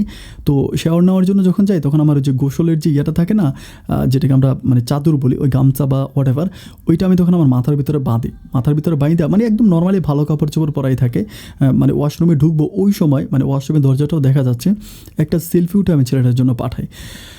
এখন ছেলের জন্য পাঠানোর পরে তো কী হয় আমি সেটা জানি না, কিন্তু আমি পরিশেষে কিছুদিন পরে আমার রানা আমার উপরে এমনভাবে ঝগড়া করে, এমনভাবে ও থাকবে না। ও বলে আল্লাহর কসম, খোদার কসম, আমি আজকেই চলে আসবো, আমি আর একটা সেকেন্ডও এখানে থাকবো না, আমি এটা করবো, চলে আসার জন্য পাগল হয়ে গেছে। আমি তখন তারে বলি যে তুমি একটু বুঝতে ট্রাই করো, আমি সব কিছু ছেড়ে দিয়েছি, তুমি আবার কেন আমাকে চালাইতে বলছো। ও তখন বলে, ও কিন্তু আমাকে বলে না, কোনো কিছুই বলে না। একটা পর্যায়ে আমি তখন ভিতরে ওর পরিবারের মানুষ বা ওর রিলেটিভদের সাথে কথা বলে জানতে পারি আমি যে ছেলেটার জন্য ছবি পাঠাইছি ও ওই ছেলেটার সাথে কথা বলছে। কথা বলার পর আমি তখন ছেলেটাকে ফোন করছি, ফোন করে আমি নিজে ফোন নাম্বার নিয়ে ফোন করছি, বললাম যে ভাই আপনি কি আমার হাজব্যান্ডের সাথে কথা বলছেন, সাউথ কোরিয়াতে থাকে রানা। পরে বলে হ্যাঁ ভাবি আপা বলছিলাম। তো আমি বলি তো কী কথা বলছেন ওর সাথে। বলে যে উনি আমাকে বলতেছে যে আপনার সাথে আজে বাজে কথা বলে, আমি তো জানি না যে উনি আপনার হাজব্যান্ড, কেন কিছু হয়েছে। আমি বলি তো কী বলছেন আপনি। পরে বলে আপনার সাথে রিলেশন আছে, আপনার সাথে প্রেম করে, এগুলো বলে। তো আমি বলি আপনি কী বলছেন। পরে বলে আমি দুষ্টামি করে বলছি, আমি তো ওনার সাথে প্রেম করি। আমি বলি আপনি এই কথা বলছেন। বলে হ্যাঁ আমি দুষ্টামি করে বলছি, আসলে সিরিয়াস ছিল না। তো আমি বলতেছিলাম তারপর। পরে বলে আচ্ছা আপনি যে ওর সাথে প্রেম করেন, ওর সাথে প্রেম করার কোনো প্রমাণ বা কোনো ডকুমেন্ট আপনার কাছে আছে কিনা। যখন প্রমাণ আর ডকুমেন্টের কথা বলে তখন আমি করি কি, ওই যে আপনার সাথে যে আমি ছবি উঠে আপনি যাওয়ার জন্য একটা ছবি পাঠাইছিলেন না, ওই ছবিটা আমি ওর জন্য পাঠাই। আমি তখন বলি সর্বনাশ হয়ে গেছে, আপনি ওর জন্য এই ছবি পাঠাইছেন। বলে হ্যাঁ আমি ওর জন্য এই ছবিটা পাঠাই দিছি, যেহেতু বিশ্বাস করতেছে না যে আপনার সাথে আমার একটা ভালো সম্পর্ক আছে। তখন আমি খুব খারাপভাবে বলি যে আপনার সাথে আমার ভালো সম্পর্ক কিসের ভালো সম্পর্ক, আপনি আমাকে ফোন ডাকছেন, তো আপনি আমার ছবি মানুষের কাছে দিতেছেন। পরে বলে বিশ্বাস করেন এই জন্য। আমি বলি দেখেন খুব খারাপ কাজ করছেন, এটা বলে আমি তখন লাইনটা কেটে দিই। লাইনটা কেটে দেওয়ার পরে আমি সরাসরি ছেলেটাকে ব্লক করে দিই, একেবারে ব্লক করে দিই, যে আমি আর কখনোই রাবিশটার সাথে কথা বলবো না, ব্লক করে দিই। কিন্তু এরই মাঝে কিন্তু ঝামেলা খুব কঠিনভাবে লেগে যায়। এই ছবিটা আমার পরিবারের মোটামুটি আত্মীয় স্বজন, পাড়া প্রতিবেশী সবার হাতে হাতে চলে যায়। ও সবাইকে ছবিটা দিয়ে বলতেছে দেখেন আমি বিদেশে থেকে এত কষ্ট করে টাকা ইনকাম করি, আর ও দেশে বৈশা বৈশা কী করতেছে, ও দেশে বৈশা বৈশা এরকম করতেছে, এগুলো আমাকে বলে। তো আমার পরিবারের মানুষগুলো তখন আমাকে খুব বকা দেয় যে তুই কেন আবার ফেসবুক অ্যাকাউন্ট খুললি, এটা সেটা। আমি তখন সবাই বলি ও তো আমাকে খুলতে বলছে, ও বলার কারণেই তো আমি খুলছি। না কোনো কথা নেই, সবাই আমাকে প্রচুর পরিমাণ বকাঝকা করে যে কাজটা তুই ঠিক করিস নাই, বা এভাবে ছবি দেওয়া এটা মোটেও ঠিক হয় না। আমি তখন সবাইকে বলি যে কী করবো এখন, দিয়ে ফেলছে, বা ছেলে আমাকে বোন ডাকছে ওই হিসাবে দিয়েছে না, সবার একটাই কথা যেটা ঠিক হয় না। পরে ও প্রচুর পরিমাণ পাগলামি করতে থাকে, এটা সেটা পাগলামি করে, ও এই করবে সেই করবে, আমার ছেলেগুলোকেও পর্যন্ত গালাগালি করে। তারপরে ও সবার মুখে মুখে শুনতেছি যে ও চলে আসবে, ও দেশে চলে আসবে, ও আর থাকবে না। আমি তখন ওই খুব কান্নাকাটি করি যে না আচ্ছা তুমি বলার কারণেই তো আমি আবার খুলছি, আমি আর খুলবো না, বা আমি আর এগুলো করবো না, ভালো হয়ে যাব, আমি একেবারে ভালো হয়ে যাব, প্লিজ তুমি আমাকে মাফ করে দাও। ওর কথা হচ্ছে যে না, ও আমাকে উচিত শিক্ষা দেবো, আমাকে বলে তোরে আমি উচিত শিক্ষা দিয়ে ছাড়বো। তো উচিত শিক্ষা আমাকে কীভাবে দেবে আমি তো জানি না। কিছুদিন পরে আমি আমার ধুলাভাইদের কাছে জানতে পারি ও দেশে চলে আসতেছে, ওইটা আমি জানি না। এরপরে দেশে চলে আসে ও আমাকে খালি ধমক দেয় যে দেশে এসে আমি তোরে লটকাবো, বা গাছের সাথে লটকাবো, বাসের সাথে লটকাবো, আটকাবো, ওগুলো বলে আমাকে মানে প্রচণ্ড রকম ধমকি দিতে থাকে। অ্যান্ড একটা পর্যায়ে ও তখন হঠাৎ করে দেশে চলে আসে।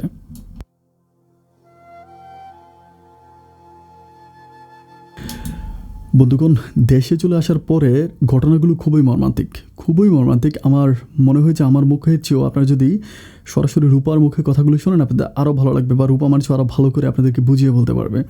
এই পর্যায়ে রূপার এখনও পুরোটা গল্প পড়ে আছে, আমি শুধু ইন্ট্রো দিলাম, এটা লাইক একটা ইন্ট্রো ছিল। পুরোটা গল্পে রূপা নিজের মুখে আপনাদেরকে শোনাবে, আপনারা গল্পটা সবাই শুনবেন। তাহলে চলেন গল্পের বাকি অংশটা আমরা সরাসরি রূপার মুখ থেকেই শুনে আসি। সাউথ থেকে আসার পরে সেদিন রুমে ঢোকার পরে আমাকে দরজা লাগিয়ে সেই মুহূর্তে আমাকে ও মারতে থাকে। আর ও বলে আমি নাকি অনেক ছেলেদের সাথে ফেসবুকে অনেক খারাপ খারাপ কিছু করছি, এটা মুখে বলে এবং মারে, এবং আমার সমস্ত বলে ও ইচ্ছে মতো মারে সেই মুহূর্তে। তারপর আমি একটা সময় দেখি যে আমি আসলে ঠিক থাকতে পারতাছি না, তখন আমি অনেক জোরে জোরে চিৎকার করতে থাকি, বাঁচাও বাঁচাও বলে চিৎকার করি। তখন আমার ছেলে ছুটে আসে, আসার পরে অনেক দরজা বেরানোর পরে ও দরজা খোলে না। আমি আসলে মানে এতটাই মারছিল যে আমি আসলে তখন সেই মুহূর্তে উঠতে পারতেছিলাম না। তো ও তখন যখন অনেক ডাকাডাকি করার পরে দরজা যখন অনেক জোরে ধাক্কাধাক্কি করতেছে, তখন ও দরজা খুলে দেয়। দেওয়ার পরে আমার সে ভিতরে যায় দেখে আমার সমস্ত কাপড়। ও সেই মুহূর্তে আমাকে ধরার জন্য যায় এবং এই অবস্থা দেখে ও বের হয়ে আসে, এবং আমি তখন বিছানার চাদর দিয়ে আমার সমস্ত শরীরটাকে ঢেকে ফেলি যেন কেউ না দেখে। তো সে রাত থেকে আমি আসলে ওর কাছে এমন বন্দী হয়ে যে আমার তালা মেরে রাখে, রুমের ভিতরে বা রুমের বাইরে সমস্ত তালাগুলি লাগিয়ে দেয়, এবং আমার কাছে আলমারির চাবি নিয়ে সমস্ত কিছু, এবং এমনকি আলমারির ভিতরে একটা ড্রয়ার তালা মারা ছিল যেখানে শুধু আমার ব্যাংকের কাগজপত্র থাকতো, সেগুলো পর্যন্ত ওইটা বটি দিয়ে ওই ড্রয়ারটা ভাঙার পরে এখান থেকে সবকিছু নিয়ে তখন ওর কাছে রাখি, এবং আমাকে রুমের মধ্যে দরজা লাগিয়ে দেয়। অবশেষে আমি সারাটা রাত ছটফট করতে থাকি, এবং ও আমার ধরেও না, বলেও না যে না আমি এইভাবে মারলাম, অন্ততপক্ষে একটা বার ধরি দেখি কি হয়েছে। ও আমার দিকে ফিরেও তাকায় না। আমি চিৎকার করে কান্না করলে ও বলে ঢং করস এগুলা, তুই যখন এগুলা কইরা বেড়াইছস তখন বুঝোস না।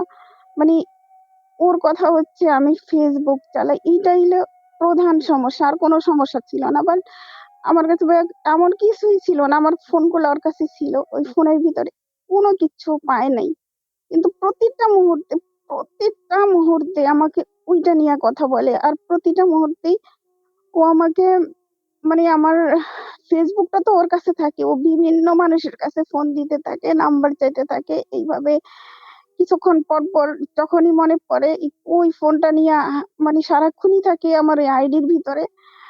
আর কিছুক্ষণ পর পর এমন বাজে ভাষায় গালি দিয়া বলে, দেখ তোর এই নাগরিকরা তোকে ফোন দিছে, দেখ দেখ কি বলে, দেখ দেখ কি বলে, এগুলা শুনাইতে থাকে। এইভাবে যখন আমি সারাটা রাত কেটে যায়, তো আমার আসলে পরের দিন এমনকি ও বাসায় আর কোনো বাজারও আনে না, খাবার দাবারও কোনো ব্যবস্থা থাকে না, সকালবেলাও থাকে না, সবাই আমরা না খেয়েই থাকি, ও না খেয়ে থাকে। তখন সকালে আমার মা এসে পরে আইসা এগুলা দেখে, ও বিচার দেয়, কিন্তু আমার মা আসলে সে মুহূর্তে কিছুই বুঝতে পারে না, আসলে কিছুই বলে না, ওরেও কিছু বলে না বা আমাকেও। সে মুহূর্তে আমি এবার আমার এমন একটা অভ্যাস যে আমার মা অসুস্থ, আমি আমার সাথে যত কিছু হোক আমি আমার মায়ের কাছে শেয়ার করি না, কারণ সংসারটা আসলে আমি চাই না যে কোনো কারণে বাইরের আমার মা বা কেউ আসুক এখানে, দেখুক বা শুনুক। আর যেসব বাজে ভাষায় গালি দেয়, এইসব গালি যেন কখনো না শুনতে পারে, আমার ফ্যামিলিটা যেন এসব না শুনে। তো এরকম রেগুলার করতে থাকে। একদিন হঠাৎ আমি আমার বোনকে ফোন দিই, আমার বোনের হাজবেন্ড আসে, এবং সেই মুহূর্তে সে আমার বোনকে ঘাড় ধাক্কা দিয়ে বের করে দিয়া দরজা লাগায় দেয়। যখন ইচ্ছা মতো কলিং বেল দিতে, কিন্তু দরজা আর খুলেই না। কান্না করতে করতে একটা সময় আমার বোন চলে যায়। কিন্তু এইভাবে প্রতিদিন এরকম করতে থাকে। যে আমি এটা করি সেটা করি। আসলে ও আসলে এইরকম একটা জিনিসও পায় না। এমন কোনো প্রমাণও পায় না যে আমি আসলে এইসব কইরা বেড়াচ্ছি বা এরকম কিছু না। কিন্তু ও মন গড়া ভাবে বলতে থাকে, "তুই একা রুমে থাকছস, তুই এটা করস, সেটা করস।" মানে বিভিন্ন ছেলে মানুষ দিয়ে আমি কোথাও দাঁড়াইতে পারি না, তাকাইতে পারি না, কোথাও যেতে পারি না বা আমি কোনো দিকে যদি এক পলক তাকাইও থাকি সেই ব্যাপারে সন্দেহ। মানে আমার জন্য নাকি কে দাঁড়ায় রইছে এইজন্য প্রতিটা মুহূর্তে আমি ওইখানে তাকাইয়া থাকি। এভাবে অনেকদিন এরকম করতেই থাকি। একটা সময় মানে আমি সহ্য করতে না পারি, একটা সময় আমি আমাদের পাশাপাশি বাসা, আমি আমার মায়ের বাসায় চইলা যাই। পালাইয়া পালাইতেও পারি না, পালানেরও সুযোগ দেয় না। তালা মারা থাকে, সবসময় চাবিটা ওর কাছে থাকে। এমনকি আমি একটা সময় সুইসাইড করতে যাই পরে ওই সেগুলা দেখে, দেখার পরে তারপর থেকে আমাকে আরো বেশি গার্ড দেয় যে আমি আসলে তখন বাথরুমেও যেতে পারি না।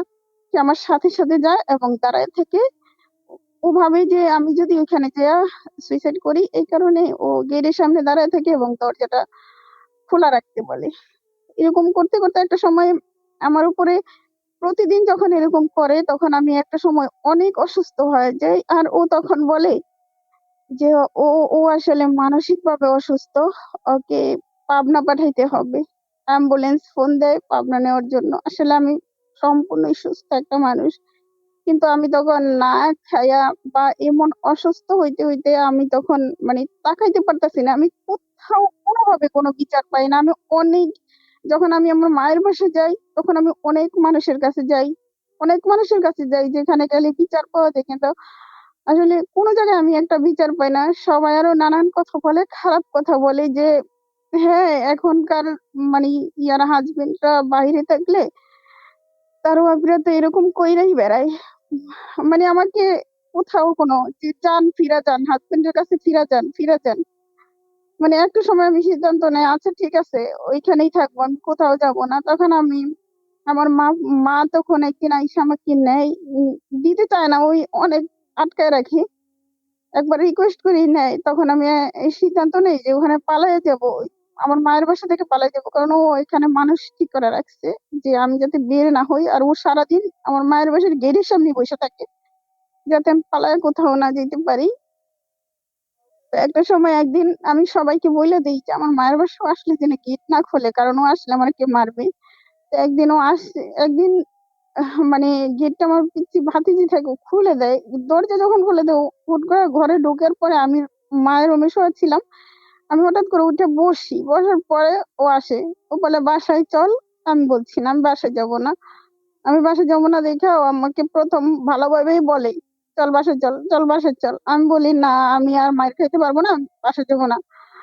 তো এইভাবে ও একদিন হঠাৎ তখন বলে তুই যাবি না, এইটা বললে আমাকে তখন সে বলতে ওইখানে অনেক মারে। মারার পরে চুলে ধরে নিয়ে আইসা ওয়ালের সাথে বাড়ি দেয় এবং চুল টাইনা বেডরুম থেকে ড্রয়িং রুমের গেট পর্যন্ত নিয়ে আসছে। নিয়ে আসার পরে ওইখানে মারে পরে আমার মা তখন আসে না, অন্য রুমে বসে থেকে আসে না। তো আমার একটা ভাতিজি এসে চিৎকার করে, আমার মা আসে না। আমার মা তখন করে কি, বলে কি আচ্ছা তুই মরে যেতে পারস না, এটা বলে আমার মাও তখন আমাকে ওই মুহূর্তে মারে যে আর কত অপমান করবি, আর কত মানুষের কাছে ছোট হবো, কেন আমরা কোনো জায়গায় বিচার পাই না, কেন তোরে সবাই খারাপ বলে। এটা বলে ও গ্রামের মানুষ প্রত্যেকের বলতে থাকে যে ওর সাথে নাকি আমার কোনো স্বামী স্ত্রীর সম্পর্কই হয় না, একদিনও হয় না। অথচ ও জোর করে মানে ও যেটা করে, মানে আমি আসলে কি বলবো, ও ঔষধ খায় না কি খায় আসলে আমি জানি না, ঠিক আছে। তো একদিন রাতের বেলা মানে আমার সাথে কিছু করে যে মানে আমি আসলে বুঝাইতে পারবো না, এরকম খারাপ একটা দৃশ্য। ও বলে যে তুই পারস না কেন এইসব, সারা আমার সাথে এরকম করার পরেও বলে যে তুই, আমার তো কিছুই হয় না, কেন হয় না, তুই কেন পারস না। তো এটা বললাম, এক সময় আমার ভাইয়ের পরে ফোন দিয়ে বলে এরকম এরকম ও আমার সাথে। তো আমি বলতেছি একটা মানুষ কতক্ষণ সহ্য করতে পারে, মানে এরকম করতেই থাকি। পরে আমি অনেক কান্না করি, ও তখন পাগলের মতো ছটফট করে। আমি জানি ও জানি কি খায়। আমার ঘরে যত মেডিসিন গুলা থাকে পরে আমি সব ফালাই দিই, সব রুমের থেকে ফালাই দিই। ফালাই দিই পরেও আমার সেই ওষুধ খুঁজে না পাই আমাকে অনেক মারে সেদিন। মারার পরে আমাকে যখন ধাক্কা মারে, আমাদের স্ট্যান্ড ফ্যান ছিল একটা বড়, ওই স্ট্যান্ড ফ্যানের উপরে তখন আমি পইরা যাই। পড়ার পরে আমার ঠোঁট কেটে প্রচন্ড রক্ত বের হইতে থাকে। তো ও দেখে, দাঁড়ায় দাঁড়ায় দেখে যে আমি পড়ে আছি, কিন্তু আমার তখন সেন্স থাকে না। তো আমি আর পরে কিছু বলতে পারি না। আমি যখন জ্ঞান ফিরে তখন আমি দেখি আমি হসপিটালে আছি। আমি আর এর মধ্যে কি হয় আমি জানি না, কিন্তু আমি হসপিটালে আছি। হসপিটালের ডক্টররা যখন জিজ্ঞাসা করে যে কি হয়েছে, ও তখন বলে যে বাথরুমে পড়ে গেছে, অজ্ঞান হয়ে গেছে। তো এরা দেখা বলে যে এরা আমার আগে চিনতো, এরা বলতেছে যে তাহলে তার চেহারা এরকম কেন? বলে না, ও একটু অসুস্থ। এটা হাইড করে, এবং আমার বাসার মানুষগুলোও, আমার ফ্যামিলির মানুষগুলোও হাইড করে যায় এই বিষয়গুলা। বলে না যে এই কারণে ওরে হসপিটালে আছে এইভাবে। উম 3-4 বারই আমাকে আর কি এমনি মায়া মারা হসপিটালে নেয়। তখন আমি একবার ইচ্ছা করি যে আমি যেদিকে খুশি চলে যাব, আমি সুইসাইড করবো না। একটা কারণে আমি পরে সিদ্ধান্ত নেই যে আমি সুইসাইড করলে আমার ছেলে দুইটার কি অবস্থা হবে। অবশেষে এখানে ঢাকাতে, মানে আমি, ও তো বাসা ছাইরাই দিয়া আহ, সমস্ত কিছু, এমনকি এক গ্লাস পানি খাওয়ার মতো পুরানো যে পানির বোতল গুলো ছিল রুমে, সেগুলোও নিয়ে যায়। একটা কিচ্ছু রাখে না, সমস্ত কিছু বাসা ছাইরা নিয়ে যায়। এখন আমি শূন্যের উপরে আছি। আমি কি খাবো, মা আমার ছেলে কি খাবে, বা কে কি খাবে? মানে আমি খাবারও নাই রুমে, কিচ্ছু নাই। আর আমি আসলে আমি যদি আমার বোনের বাসায় যাই ওখানে হুমকি দেয়, আমার মায়ের বাসায় গেলে ওইখানে হুমকি দেয়। মানে আমি ইচ্ছে করেই আর কোথাও না গিয়া তো ভাবি যে একটা বাসা নিব। ঠিক আছে, আমি তখন ছেলে নিয়ে একটা বাসা নিই। 8 তলার উপরে বাসা নেই, যাতে নিচতলা সিকিউরিটি ভালো থাকে, এই জন্য আমি বাসাটা নেই। নেওয়ার পরে কেমনে কেমনে ও খবর পায় আমি ওইখানে বাসা নেই। তো ওইখানে ও হুমকি দিতে থাকে, আর বিভিন্ন মানুষ যে আমার বউরে আমি মারি কাটি যা খুশি, কেউ আসুক তো ধরতে দেখবো, কে আসবো, মানে খারাপ কথা বলে যে ওরা কি তোর এগুলো লাগে নাকি যে যার জন্য তুই মানে করবি, আমার তোর জন্য আসবো। মানে ও কখনোই থামে না, এইভাবে এইভাবে 1.5 বছর, 2 বছর, 2.5 বছর চইলা যায়। তখন গ্রাম্য ভাবে যে বিচারটা ডাকে, সমস্ত মানুষ আমার বিপক্ষে সেইখানে কথা বলে। আমি তাদের কিছুই বলি না, আমি বলছি ঠিক আছে। আমার ইহা দেয় 3 কোটি টাকা নিয়ে নাকি আমি আর মানে অন্য মানুষের সাথে পালাইতে 3 কোটি টাকা নাকি আত্মসাৎ করছি। অথচ এটার কোনো ডকুমেন্টস নাই, কোনো প্রমাণ নাই, কোথাও বলতেও পারবো না এরকম কিছু। তো সেইভাবেই ও ওইখান থেকে আমাকে স্টাম্প পেপারে সিগনেচার নিয়ে, তো ও ডিভোর্সের কোনো সিগনেচার নেই না, কারণ আমাকে ডিভোর্স দিব না, ওই তো আইনের কাছে ঠেকবো, যার কারণে দেয় না। ওই কি করে এখান থেকে আমি জানি না, ওই অন্য মানুষের সাথে তারপর থেকে বাসা ছেড়ে দেওয়ার পরে ও গ্রামে থাকতে শুরু করে, এবং গ্রামে যাইয়া আমি পরে শুনতে পারি যে গ্রামে যাইয়া ও হচ্ছে আহ আমার 7 না 8 পরে এক মেয়ের সাথে রিলেশন করে পাশের গ্রামে। হো স্ট্রিম এবং মানে ক্লাস আমি এটা তো ওর আমি ওর মানে ওর তো ওনার সন্তানের চেয়েও আরো ছোট। ক্লাস 7-8 পরে মানে তো সন্তানের চেয়েও ছোট। হ্যাঁ, স্ট্রিম তো তখন তারপর মানে আমি এগুলো জানতে পারি। জানার পরে আমি ওই মেয়েটা আছে, মেয়েটার বাবার বাসায় আমি খবর নিই যে আসলে ব্যাপারটা কি। ও তখন বলে যে আমার স্ত্রী মারা গেছে, এবং আমার 2টা সন্তান দেশের বাইরে থেকে, ওরা আর কখনোই আসবে না। ঠিক আছে, এইটা বইলা ওই মেয়ের সাথে সে রিলেশন করে। ভাইয়া আরো কিছু সিক্রেট আছে, ওইটা যদি ওই মানুষগুলোর নাম যদি আমি বলি আসলে, না না না না যদি না কেউ না না বুঝতে পারে। নাম বলার দরকার নেই, আমরা কাউকে নাম বলে হেনস্থা করতে চাই না। আপনি শুধু যতটুকু হ্যাঁ, হাইড করে বলা যায় ততটুকুই বলেন তারপর। হ্যাঁ, যাদের সাথে পরে আরো কয়েকজনের সাথে রিলেশন করে সেটা আসলে আমি এখন বলতে চাই না। কারণ এটা বলতে গেলে তাদের সংসারে আসলে অনেক ঝামেলা হবে নো যদি নো কেউ নো শুনে নো থাকে নো আমার নো কথাগুলা। প্রবলেম। তো আপনি সেই ক্ষেত্রে ওইদিকে না গিয়ে আপনার দিকে যান, তারপরে কি হয়েছিল। ও অনেকগুলো রিলেশন হ্যাঁ, করেছে, এটা আমরা জানলাম। জানো ওর নেচার চরিত্র এটাই বোঝায়। এবং তারপর কি হয়েছিল ওইটা বলেন। হ্যাঁ, তো আমি তারপর শুনতে পারি যে কোনোভাবে আমি শুনতে পারি যে ও হচ্ছে বিয়ের জন্য মেয়ে দেখতে থাকে, এবং ওর ফ্যামিলি থেকে দেখে, মানে এটা ওর ফ্যামিলি একটা চাপে পড়েই মেয়ে দেখে।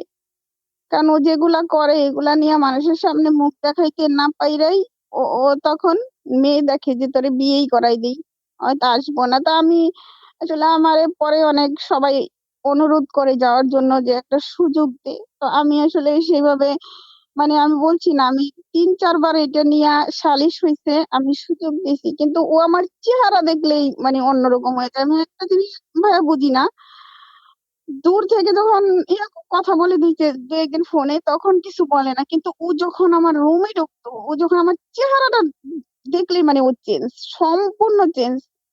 ওখানে কি কিছুক্ষণ মানে এরকম মারধর করে না, আবার কি করে এসে পায়ে ধরে, এরকম করে মানে একটা পাগলের মতো করতে থাকে সারাক্ষণ। এমন মারতাছে, কোরআন শরীফ ধরে অস্বীকার করে মারি নাই, এরকম করে, মানে সব মিথ্যা কথা বলে, সব মিথ্যা কথা। একটা সত্য কথাও সেই সময় আর আমার সাথে বলেই না, কোনোভাবেই না। আচ্ছা রূপা, আমরা ওইদিকে যাই। তারপরে হ্যাঁ, গ্রামের সালিশে আপনার সাথে কি সিদ্ধান্ত হলো, বা যেখানে 3 কোটি টাকা ও হচ্ছে একটা স্টাম্পিং করলো যে আপনি তার কাছ এই থেকে তিন গ্রামের কোটি টাকা সালিশে নিয়েছিলেন। হুম হুম। ওই তো আমার উপরে চাপাই দিল, ওই আমার উপরে চাপাই দিছে। আমার ফ্যামিলি থেকে আসলে এই সালিশে 4-5 জন যারা বয়ের চড়ে যায় না, কারণ ওইখানে না হইলেও 500 মানুষের আয়োজন করছে, ওই মানুষ বিয়ে বাড়ির মতো খাওয়াই আয়োজন করছে।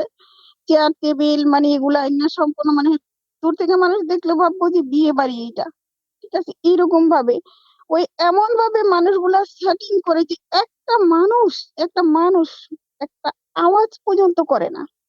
ওই জায়গায় আমাকে 18টা কাগজে সিগনেচার নেওয়াই, যে হ্যাঁ, কিছুই লেখা থাকে না, ব্লাঙ্ক স্ট্যাম্প পেপার গুলাতে 18টা পেজে আমার সিগনেচার দেওয়ায় তখন।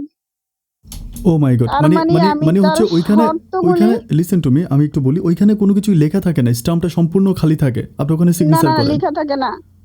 লেখা থাকে না, এবং চেয়ারম্যান, আপনার মেম্বার, এবং আশেপাশের গ্রামের উপরেও, মানে উপরের লেভেলে যারা আছে বিচার আচার করে গ্রামের, এবং সবাই উপস্থিত। একটা মানুষ বলে না যে, একজন মানুষ যে বইলা যাইতাছে এর বিপরীতে একটা মানুষ কথা বলে না। আমার মা, আমার বোন, জামাই বোন থাকে, 2টা মামা থাকে, তারা পরিস্থিতি খারাপ দেখে কেউ কোনো না, কথা বলে না, আমি চুপচাপ। রূপা, আপনি সিগনেচারটা কেন করতেছেন? এখানে তো অনেকগুলো মানুষের সামনে আপনি কেন সিগনেচার কেন করতেছেন? আপনি জানেন এটা রং, এটা ভুল, এটা অন্যায়। আপনি কেন করতেছেন ভাই সিগনেচার? আমাকে ওইখান থেকে আসতে দিবে না, সিগনেচার না করলে এখান থেকে আমার বের হইতে দিতেছে না, আটকায় রাখছে, মানুষ দিয়া ভরা, সব ও ওর মাই সাপোর্টে গড! কথা বলে। তার মানে ওর ও যে ও ও আমি কিন্তু ওখানে যে মানুষগুলো ছিল সবগুলো হচ্ছে ওর আন্ডারের লোক। মানে ওর গুন্ডা ওর বাহিনী। ওর গুন্ডা বাহিনী, ওর অলরাইট। ঠিক করা মানুষ, একটা মানুষও কিন্তু মানে আমার সাপোর্টে কথা বলে না। ওরা ওরা কিন্তু সবাই আগেই মানে ওই মানুষগুলারে জড়ো করে রাখে এখানে। আমি যখন যাই মনে হয় মানে চিড়িয়াখানার জন্তুর মধ্যে সব আমার দিকে তাকায় থাকে।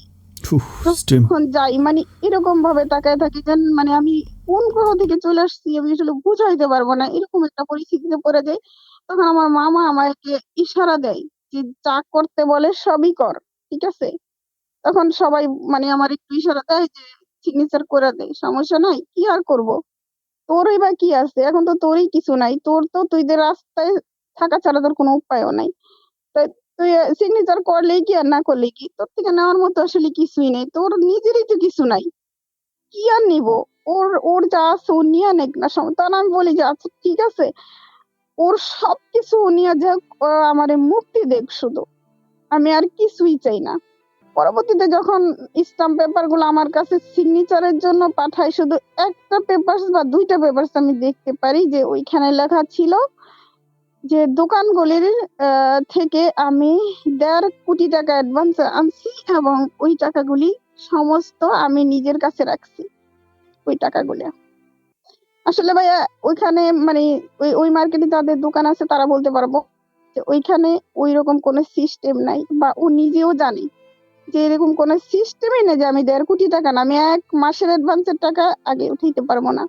আমি সমস্ত টাকা প্রতি মাসের ১০ তারিখে ভাড়া দেওয়া হইতো। সেই সময়টা ছাড়া একটা টাকাও এদিক ওদিক করা যেত না। এরকম কোনো সিস্টেম নাই ওই মার্কেটে। যাদের দোকান আছে তারা হয়তো বুঝবো ওই জিনিসগুলা। আচ্ছা রূপা, আমরা তখন আমরা ও রূপা আমরা ওই দিকে যাই যেখানে আপনার ডিভোর্সের কথাবার্তা হয়েছিল, আপনি যেখানে ফর্মে হচ্ছে সিগনেচার নিয়েছিল অনেক। যখন আমার ১৮ টা সিগনেচার পেপারে সিগনেচার করায় ব্ল্যাঙ্ক পেপার, ব্ল্যাঙ্ক স্টাম্প ছিল ওগুলা। ব্ল্যাঙ্ক পেপারও না, স্টাম্প গুলা আমি নিজের চোখে দেখছি।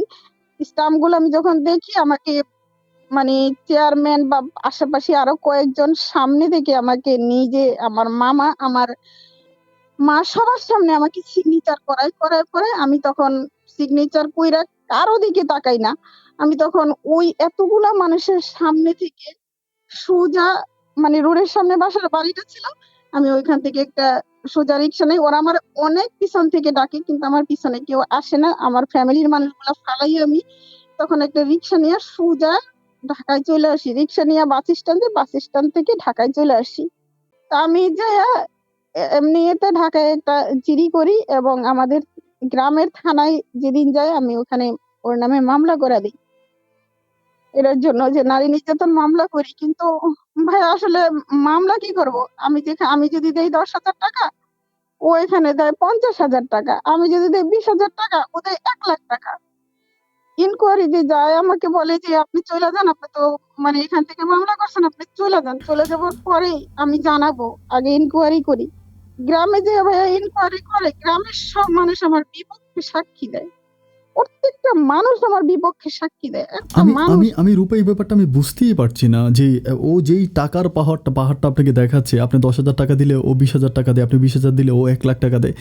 এই টাকা তো আপনার বাবাই তারে দিল, আপনার বাপের টাকায় তো সে আজকে ফুটামি করে বেড়াচ্ছে। এটা তো আমরা সবাই জানি। কিন্তু আমার আমার আমার বাবা তো ওকে বিদেশ পাঠায় দিচ্ছে। যায়া সবকিছু, টাকা সবকিছু ওই আমরা ইনকাম করছে তো। গল্পের শুরুতে তো আমি বলেছি সবকিছুই সবাই জানে যে কিভাবে কি আপনার বাবা তাকে তার জন্য কি করছে। কিন্তু আমার কথা হচ্ছে গ্রামের মানুষগুলো কেন আপনাদের বিপক্ষে চলে গেল? গ্রামের সাধারণ মানুষগুলো বিপক্ষে কেন চলে আপনার গেছে এই বিপক্ষে? কারণে যে ও সবাইকে টাকা দিত। দোকানে যেয়ে যেখানে নাকি ইনকোয়ারি করে বিভিন্ন দোকানপাট বা যেখানে একটু মানুষ সমাগম বেশি থাকে ওইখানে যেয়ে পুলিশ যায় ইনকোয়ারি করার পরে ও সব দোকানপাটে সব জায়গায় মানুষের টাকা দেয়। এইভাবে ভাইয়া ১১,০০,০০০ টাকা ও শুধু মানুষকেই খাওয়ায়। ও গ্রামের মানুষ নিয়ে আইসা আমাদের সমস্ত সম্পত্তিগুলি দখল করে একটা ভুয়া দলিল বানাইয়া আমাদের কাছে ওই দলিলের ফটোকপিটা পাঠায় আর বলে যে আমার বাবা নাকি বেঁচে থাকা অবস্থায় ওর কাছ থেকে টাকা নিচ্ছিল, স্টাম্প পেপার বানায় ওখানে এত লাখ এইখানে এত লাখ এইখানে মানে বিভিন্ন দাগে মানে প্রায় ৫০ লাখ টাকা দেখায় যে আমার বাবা ওর কাছ থেকে নিছে, এই টাকা পরিশোধ না করে সে মারা গেছে। এখন ওই টাকা যদি না দেয় তাহলে আমাদের জায়গা জমি কোনো কিছুই ছাড়বে না। আমার ২টা ভাই বিদেশ, আমাদের ছেলে মানুষ নেই। তা আমি তখন ঢাকার মানে একটা মহিলা উকিল থাকে, ওনাকে আমি ঘটনা সব বলি। বলার পরে আমি বলি আপু আমার কাছে টাকা নাই। আমি তারে এইটাও বলি, আমি সব খুব কান্নাকাটি করি যে আমি ওরকম একটা বিপদে পড়ছি, আমার ফ্যামিলি আমাকে সাহায্য করে না, আর আমার কাছে একটা টাকাও নাই যে আমি আপনাকে দিব। তো উনি বলে আমাকে টাকা দিতে হবে না, আপনি একটা কাজ করেন, আপনি ৩,০০০ টাকা নিয়ে আসেন। সমস্ত স্টাম্প গুলো আমরা রেডি করি। আর ২টা মানুষ যারা সিগনেচার করবো এখানে ৫০০ ১,০০০ টাকা দিয়েন, মোট ৩,০০০ টাকা দেন আমার। তখন আমি ৩,০০০ টাকা তার কাছে নিয়ে সমস্ত স্টাম্প পেপার দিয়া উনি আমাকে বারবার বলে যা করতেছেন বুঝে করেন। আমি বলি হ্যাঁ আমি আসলে বুঝে করছি, আমি ৩ বছরে আমার জীবনটা শেষ করে দিছি, আমি আর বেশি দিন বাঁচতে পারবো না। তখন আমি অনেক কান্নাকাটি করি তার কাছে। তো সেই মহিলা তখন ওগুলা লেখার পরে একটা হুজুর আইনা তখন আমাকে অনেক কিছু বলাই মানে এই ডিভোর্সের জন্য সাধারণত কোর্টে থেকে করলে যেটা হয় ওইভাবে আমার করে দেয়। করার পর আমি বাসায় চলে আসি, আমি কাউরে কিছু বলি না। এবং একটা মানে ওদের এখানে চেয়ারম্যান বরাবর একটা ডিভোর্স লেটার পাঠায় এবং একটা বাড়িতে ওর বাড়িতে একটা এবং আমি যে এলাকায় ঢাকাতে থাকি ওইখানকার মানে চেয়ারম্যান অফিসে একটা এই ৩টা পেপার তখন ইয়ে থেকে পাঠাইয়া দেয়। মানে ওই মহিলাটা পাঠানোর পরে ও এটা পাওয়ার পরে কি হয় ভাই আমি জানি না। আমি তার ১ সপ্তাহ পরে শুনি ও বিয়ে করে বউ নিয়ে আসছে। যেদিন ডিভোর্স লেটার পাইছে মেবি 2-1 দিনের মধ্যেও বিয়ে করে ফেলায়, তখন বউ বাসায় নিয়ে ফেসবুকে ছবি আপলোড দিছে। তো আমাকে বিভিন্ন মানুষ দেখাইতেছে যে দেখ, এই যে বউ নিয়ে ছবি তুলছে, ওর এক কাজিন থাকে, তার আইডি থেকে আপলোড দেয়। ওর আইডি আমি জানি না, ওর আইডি নামও জানি না, কিছু জানি না। আচ্ছা, এরপর রূপা তখন আমি আপনি বুঝতে পারি। আপনি আপনার জীবনটাকে কিভাবে শেষ পর্যন্ত গোছায় নিলেন? আপনি শেষ পর্যন্ত কোথায় চলে গেলেন বা কিভাবে গোছালেন? অবশেষে আপনার আমি এখন মানে পরিস্থিতিটা আমি বলেন। আমি ওই বাসাটাতে আমি অনিশ্চিত ভাবে থাকতে থাকি। একটা সময় আমি চিন্তা করি না আমি আর বাংলাদেশেই থাকবো না, আমি চলে আসবো এখানে। আমার আসলে আগেই পাসপোর্ট করা ছিল। তা একটা সময় আমি কাগজপত্র জমা দেই, পরে আমার আসলে কুরিয়ার ভিসাটা হয়ে যায়। যেদিন ভিসা হয় সেদিন রাত্রে আমি ফ্লাইট করি, সেই দিনই রাত্রে আমি আমি গেলে 4টা বাজে আমি আমার পাসপোর্টটা হাতে পাই। ভিসাটা হাতে পাওয়ার পরে আমি রাতের 1টা 5-এ আমার ফ্লাইট থাকে, আমি সেদিনই কোরিয়াতে চলে আসি। আচ্ছা, এরপরে সাউথ কোরিয়া যাওয়ার পরে আপনার লাইফে যেটা ঘটলো আর এটা একটু সংক্ষেপ করে বলুন, দর্শকরা একটু শুনুক। এবং আপনি আমার কাছে গল্প বলেছেন, সবশেষ কী চান, কেন গল্প বলেছেন, এটাও আমাকে একটু বলেন, একটু সংক্ষেপ করে বলেন। তারপরে এখানে এসে আমি যখন জব করি, আমি সম্পূর্ণ টাকাগুলো পরিশোধ করে দিই। মানে বাংলাদেশে যে আমার যে টাকাগুলো পাই সেগুলো আমি আসলে পরিশোধ করে আল্লাহর রহমতে অনেকটাই ভালো থাকি, অনেকটাই ভালো। কিন্তু আমার সেই সময়গুলি আজও প্রত্যেকটা দিন আমি চোখ বুজলেই মানে ওগুলো দেখি। আমি এসব ভুলতে পারি না যে আমার নিজ হাতে গড়া এত সুন্দর সংসার কিভাবে তছনছ হয়ে গেল, কিভাবে হইলো। আমি যদি একটা জিনিস ধরি আমার মনে হয় আরে এই জিনিসটা তো আমার ছিল, এই জিনিসটা তো আমার আছে, কেন নতুন করে কিনবো। মানে এখনো আমি প্রত্যেকটা জায়গায় গেলে আমি চিন্তা করি এটা তো আমার আছে, কেন কিনবো। মানে ভাই আমি বুঝাতে পারবো না যে আমার এত কিছু ছিল, আমার বাসায় এত কিছু ছিল। আচ্ছা রূপা, সাউথ কোরিয়াতে গেলেন, ওখানে আপনি অনেক টাকা উপার্জন করলেন বা আপনি একটা ভালো স্টাবলিশড জায়গায় চলে আসছেন, আপনি ওখানে দীর্ঘ বছর জি ধরে ছিলেন। ভাইয়া। এখন কি মানে এখন কি করতে চান আপনি, বা এখন কারোর সাথে কোনো সম্পর্ক আছে কিনা, বা ভবিষ্যৎ আপনার কিন্তু বয়সে কিছুই হয় না, আপনি ছোট একটা মানুষ, এখন অনেকটা পথ আপনার সামনে। এখন ভবিষ্যৎ আপনি কি করবেন, ওই ভবিষ্যৎটার গল্পটা আমাদেরকে বলেন। ভাইয়া তারপর আমার যার সাথে এখন বর্তমানে পরিচয় আছে রূপা, আই এম সরি, আসলে প্রত্যেকটা ব্যাপারে ইন্টারাপ্ট হচ্ছে এখানে। তার সাথে সম্পর্কটা কিভাবে হলো এটা তো জানতে হবে, সম্পর্কটা কিভাবে হলো এবং এটা সে ভাইয়া কিভাবে আপনার জীবনে ফেসবুকের আসলো। মাধ্যমেই হয়, এবং সে আমার সমস্ত কিছু জানে। হ্যাঁ, তারপর মানে ও বলে যে ও তখন আমাকে প্রপোজ করে, সমস্ত কিছু জেনে শুনে প্রপোজ করে। আমি মানে আমি অ্যাকসেপ্ট করি না, আমি বলছি না এটা আমার হবে না। আহ, বন্ধু হিসাবে পাশে থাক, সমস্যা নাই। আমি অনেকদিন ঝুলা রাখি যে বন্ধু হিসাবে আমার পাশে থাকবো, কোনো সমস্যা নাই, ও এমনিই থাক। তারপর থেকে ছেলে মানুষের প্রতি কথা বলাটা মানে এই যে আমার ঘৃণা জন্মায় যায় যে আমি কোনো ছেলে মানুষকে বিশ্বাস করতে পারি না। ও আস্তে আস্তে কিভাবে কিভাবে জানি মানে আমি জানি না। আমি কিন্তু মানে ও আরো 2-4 জনের কাছে এই জিনিসটা শেয়ার করে। ওরা আমাকে ফোন দেয়, ফোন দিয়া বুঝায় যে আসলে মানে ও যখন এইভাবে পাগলামি করে, আচ্ছা মাইনে নিলে সমস্যাটা কোথায়। কেউ তো আর নাই যে তোর আগে পরে যদি কেউ থাকতো তাহলে হয়তো বা ই করতি, বা তোর হাজবেন্ড যদি থাকতো তাহলে হয়তো বা এই প্রবলেম গুলো হতো না। রূপা, রূপা আমি একটু, এইভাবে আমার। রূপা এখানে ওনার নামটা কি ছিল? ওনার নাম কি জীবন সাহেব ছিল নাকি? আপনি যেটা লিখলেন জি জি। জীবন ছিল, সে জীবন। কোথায়, সে কোথায় থাকতো? এটা কি বলা সম্ভব? উম ওকে ওকে ফাইন, ওকে না ভাই। ওকে ওকে ফাইন, যাই হোক। আচ্ছা, কোনোভাবে সে কোনো দেশে থাকতো, ওভাবে আপনার সাথে পরিচয় হলো, নাম হ্যাঁ, ছিল তার জীবন, দেশের বাইরে থাকতো। দেশের বাইরে থাকতো, ওকে আপনাকে খুব পছন্দ করতো। দেশের বয়স, বাইরে থাকতো বয়স এবং কেমন ছিল? আমারে প্রচন্ড। বয়স কেমন ছিল মানে হ্যাঁ। মোটামুটি আপনার মতো বয়সেই ছিল মেবি। হ্যাঁ, ওকে, এরপর বলেন। হুম। তারপর হচ্ছে ও আমাকে প্রচন্ড পরিমাণে হেল্প করে যখন আমি দেশের বাইরে চলে আসি তখন। মানে ওর সাথে আমার কন্টিনিউ কথা হয়, এবং ও আমি মানে অনেকদিন জব করি না, কিন্তু বিদেশে থাকার জন্য, এই দেশে থাকার জন্য অনেক টাকার দরকার হয়। এমন কি আমাকে ও অনেক টাকাই পাঠায়, আমি অ্যামাউন্টটা নাই বলি। তো পাঠাতে থেকে তো আমার কেন জানি মনে হয় যে আমি আস্তে আস্তে মানে আমার মানে আমি একটু বাঁচতে ইচ্ছে করে। প্রথমত আমার ইচ্ছে করছিল না মারা গেলে আসলে দেশের বাইরে যেন মরবো, যেন কেউ না দেখে, আমার মা যেন না দেখে, আর কেউ দেখুক আর না দেখুক। আমার মা খুব অসুস্থ মানুষ, 2বার স্ট্রোক করছে, এখনো অবস্থা খুব খারাপ। তো আমি তাকে প্রচন্ড ভয় পাই, কোনো কথা বলি না। আমি কারো কাছে আজও কারো কাছে শেয়ার করি না। তো ওই ছেলেটা যখন আসে তখন আমি ওর ওর উপরে মানে আস্তে আস্তে কেমন জানি উইক হইয়া পড়ি ওর কথায়। মানে ও আমাকে অনেক বুঝাইতে থাকে, বুঝাইতে বুঝাইতে আস্তে আস্তে যখন ওর ভাইয়া কি কোনো কিছুর প্রতি কোনো লোভ নাই, আমি এখানে আছি এটা না, এটা বড় কথা না। আজও পর্যন্ত হ্যাঁ, ও আমাকে যখন কোনো প্রবলেম হয়েছে বা বাড়িতেও যদি কোনো আমার টাকা পয়সার প্রবলেম হয়েছে, আমি ওর কাছ থেকে ও বললে পাঠাই দিত। কিন্তু আমি আজও পর্যন্ত ওরে কোনোদিন, আমি আজও জানে না যে আমি কয় টাকা স্যালারি পাই, আজও জানে না। রূপা, আমি একটা ব্যাপার বা শুধু মানে খুব ডিটেলসে জানবো না, মানে ডিটেলসে জানবো না, আমি আপনাকে রিকোয়েস্ট করি, কারণ অনেকের মনে এই প্রশ্নটা থাকবে, সে কি ইউরোপে থাকতো বা মিডল ইস্টে থাকতো, বা আপনি মানে ইউরোপে থাকতো, মানে ইউরোপে থাকতো নাকি মিডল ইস্টে থাকতো? না, মিডল ইস্ট। মিডিল ইস্টে থাকতো। ও আচ্ছা, মিডল মিডিল ইস্ট লাইক ইস্টের কাতার, একটা কুয়েত, দেশে। দুবাই, ওমান, বাহারেন, ওরকম কোনো একটা দেশে থাকতো। আর আপনার আপনার আপনি তো হ্যাঁ, অনেক, আপনার অনেক উন্নত দেশে, আপনি কিন্তু সাউথ কোরিয়া কিন্তু মিডল ইস্টের থেকে উন্নত, এবং সাউথ কোরিয়ার স্যালারি অনেক হ্যাঁ, ভালো। একজন সর্বনিম্ন একটা একজন ওয়ার্কারের বেতন কত হতে পারে সাউথ কোরিয়াতে? কত হয় একজন সর্বনিম্ন ওয়ার্কার, কত টাকা ইনকাম করতে পারে? এমনি সর্বনিম্ন 1.5 লাখ টাকা।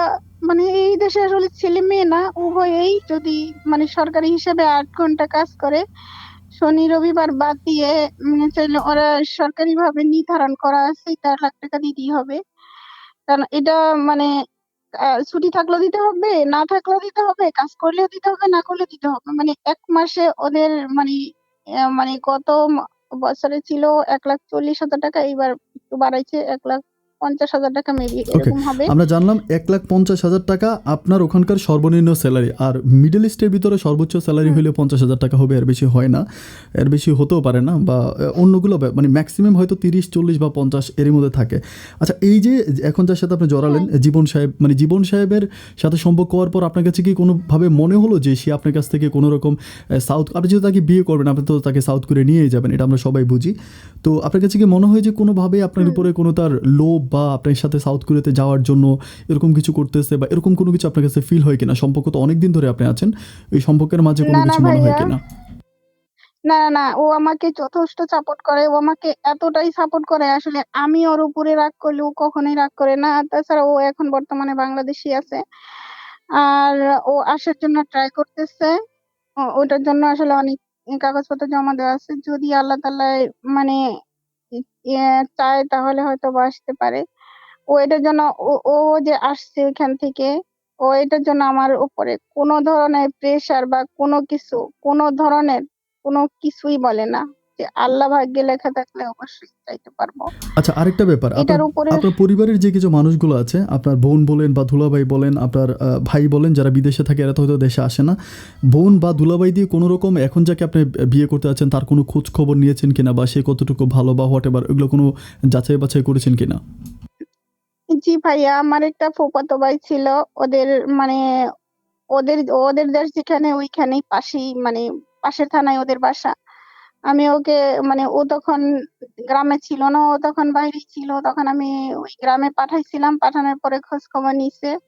এবং প্রত্যেকটা মানুষ ওর হয়তো বা ওদের আর্থিক অবস্থাটা ওরকম নাই, কিন্তু এমনি সব দিকে ওর বাবা ওদের ওরা 3টা ভাই সবাই অনেক প্রশংসা করছে যে ওরা ছেলে হিসেবে অনেক ভালো। যেটা নাকি ওর অবর্তমানে এবং ওর ফ্যামিলির অবর্তমানে আমি যে লোকগুলো পাঠাই, ওরাই বলছে এটা।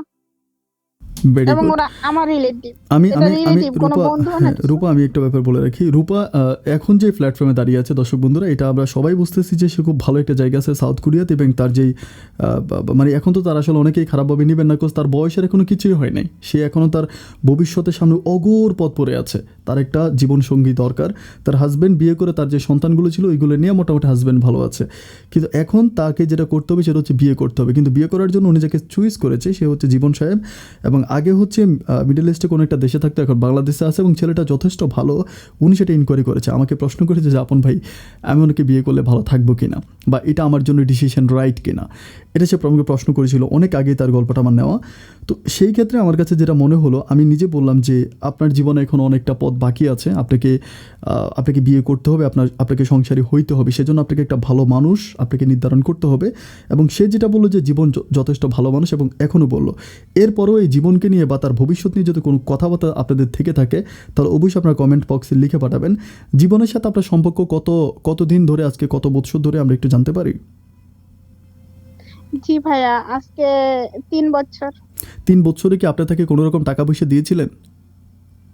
জি না ভাইয়া, কখনো এই ব্যাপারে প্রশ্নও করে না। আমি সে যে আপনাকে এখানে সে কত আপনাকে টাকা টাকা স্যালারি দিয়েছিল? পাই সেটাও সে বলে না। আপনাকে টাকা দিয়েছিল? জি, জি, জি, জি, সে দিছে। বুঝতেই পারছেন। যেখানে দেওয়ার কথা ছিল হচ্ছে রূপার, সেখানে রূপা না দিয়ে জীবন রূপাকে দিল। তার মানে যথেষ্ট ভালো মনের মানুষ হতেই পারে, আমরা আশা করি। তারপরেও দর্শক বন্ধুরা, আপনারা আপনাদের মতো করে একটা মতামত জীবন এবং রূপাকে নিয়ে লিখে যাবেন। তাহলে হয়তো রূপা তার আপনাদের কমেন্টসগুলো পড়বে এবং বুঝতে পারবে যে তার এখন যে ডিসিশন এটা খুব রাইট কিনা, বা সে এখন রাইট ওয়েতে আছে কিনা, এটা সে জানতে পারবে। তার সাথে তার রিলেশনটা, রূপা যদিও একটু কিন্তু অনেক দিন ধরে সম্পর্কটা আছে এবং দুজনের মাঝে যথেষ্ট পরিমাণ জানা শোনা বোঝা আছে। আপনার কমেন্টগুলো লিখবেন এবং সবশেষ সবাই দোয়া করবেন যেন রূপা আর জীবনের বাকি অংশটা সুন্দর হয়। আপনার আমার দর্শকদেরকে উদ্দেশ্য করে এই মুহূর্তে যদি আপনার ছোট করে কিছু বলার থাকে আপনার জীবন নিয়ে, আপনি একটুখানি আমার দর্শকদেরকে শুনিয়ে যান প্লিজ। হ্যাঁ, হ্যাঁ, আমি সবাইকে রিকোয়েস্ট করব যে আমার মতো ভুল যেন কেউ না করে। সবাই যেন সতর্ক থাকে আর ভবিষ্যতে যেন আমার মতো এতটা কষ্ট কাউরে পাইতে না হয়। কারণ এখন মানে একটা মানুষকে যখন মানে বিয়ে করে বুঝে শুনে ভেবে তারপরে করবেন। আর আমার আরেকটা রিকোয়েস্ট হচ্ছে, আমি বর্তমানে যে জিনিসটা নিয়ে ভাবছি, আপন ভাই বলছে পরে ওই বিষয়টা আপনারা একটু বলবেন আমি কি করবো, আসলে আমি কি করবো। আমি এটা আপন ভাইকেও বলছি যে ভাইয়া আমি আসলে এইভাবে আছি, আমি এখন কি করতে পারি। Yes, alright, she is right. সে এটাই আসলে জানতে চাচ্ছিল যে সর্বশেষ তার ডিসিশনটা রাইট অর রং কিনা। আপনারা প্লিজ কমেন্ট বক্সে লিখে ইয়েস, পাঠাবেন, যেহেতু ইয়েস। গল্পটা আপনারা সবাই শুনেছেন, আপনার অনেক বিচক্ষণ মানুষ, এজন্য সবাই লিখে পাঠাবেন। রূপা, আপনার জন্য আমরা শুভকামনা করি, আমি এবং আমার যারা সাবস্ক্রাইবার আছে। এক পৃথিবী ভালোবাসা, আপনি ভালো থাকবেন। আর সবাই কমেন্টস বক্সে আপনাকে লিখবে যে মূলত আপনার এখন কী করা উচিত। ওকে, এটাই জীবন। সকালবেলার বাদশা তুমি, ফকির সন্ধ্যাবেলা। এটি হচ্ছে আমাদের জীবনের গল্প। জীবনের গল্প, জীবনের রং যে এত কঠিন হয়, জীবন যে কখন কাকে কোথায় নিয়ে যায়, এটা একমাত্র উপরের সৃষ্টিকর্তা ছাড়া পৃথিবীর কেউ বলতে পারে না। তারই জ্বলন্ত প্রমাণ হচ্ছে আজকের আমাদের এই গল্পের রূপা। রূপা কোথায় জন্মেছিল, রূপা কোথায় গেল, রূপা কোথায় এলো এবং রূপা কী নিয়ে ভাবছে, সবগুলোই আপনারা জানেন। এবং আপনাদের মতো করে রূপার জন্য একটা মতামত আপনারা লিখে পাঠাবেন, যেটা রূপা নিজেও আপনাদের কাছে চেয়েছি। প্রিয় বন্ধুগণ, আপনারা ভালো থাকবেন। আপনাদের ভালো থাকার প্রত্যাশা আমি আপন। আজকের মতো জীবনের গল্প অনুষ্ঠানে এখানে বিদায় নিচ্ছি। অন্য কোনো দিন অন্য কারো বাস্তব জীবনের গল্প নিয়ে, জীবনের গল্প এই অনুষ্ঠানে আমি আপন আবারও হাজির হয়ে যাব। এই পর্যন্ত সবাই ভালো থাকবেন আর সুস্থ থাকবেন। আল্লাহ হাফেজ।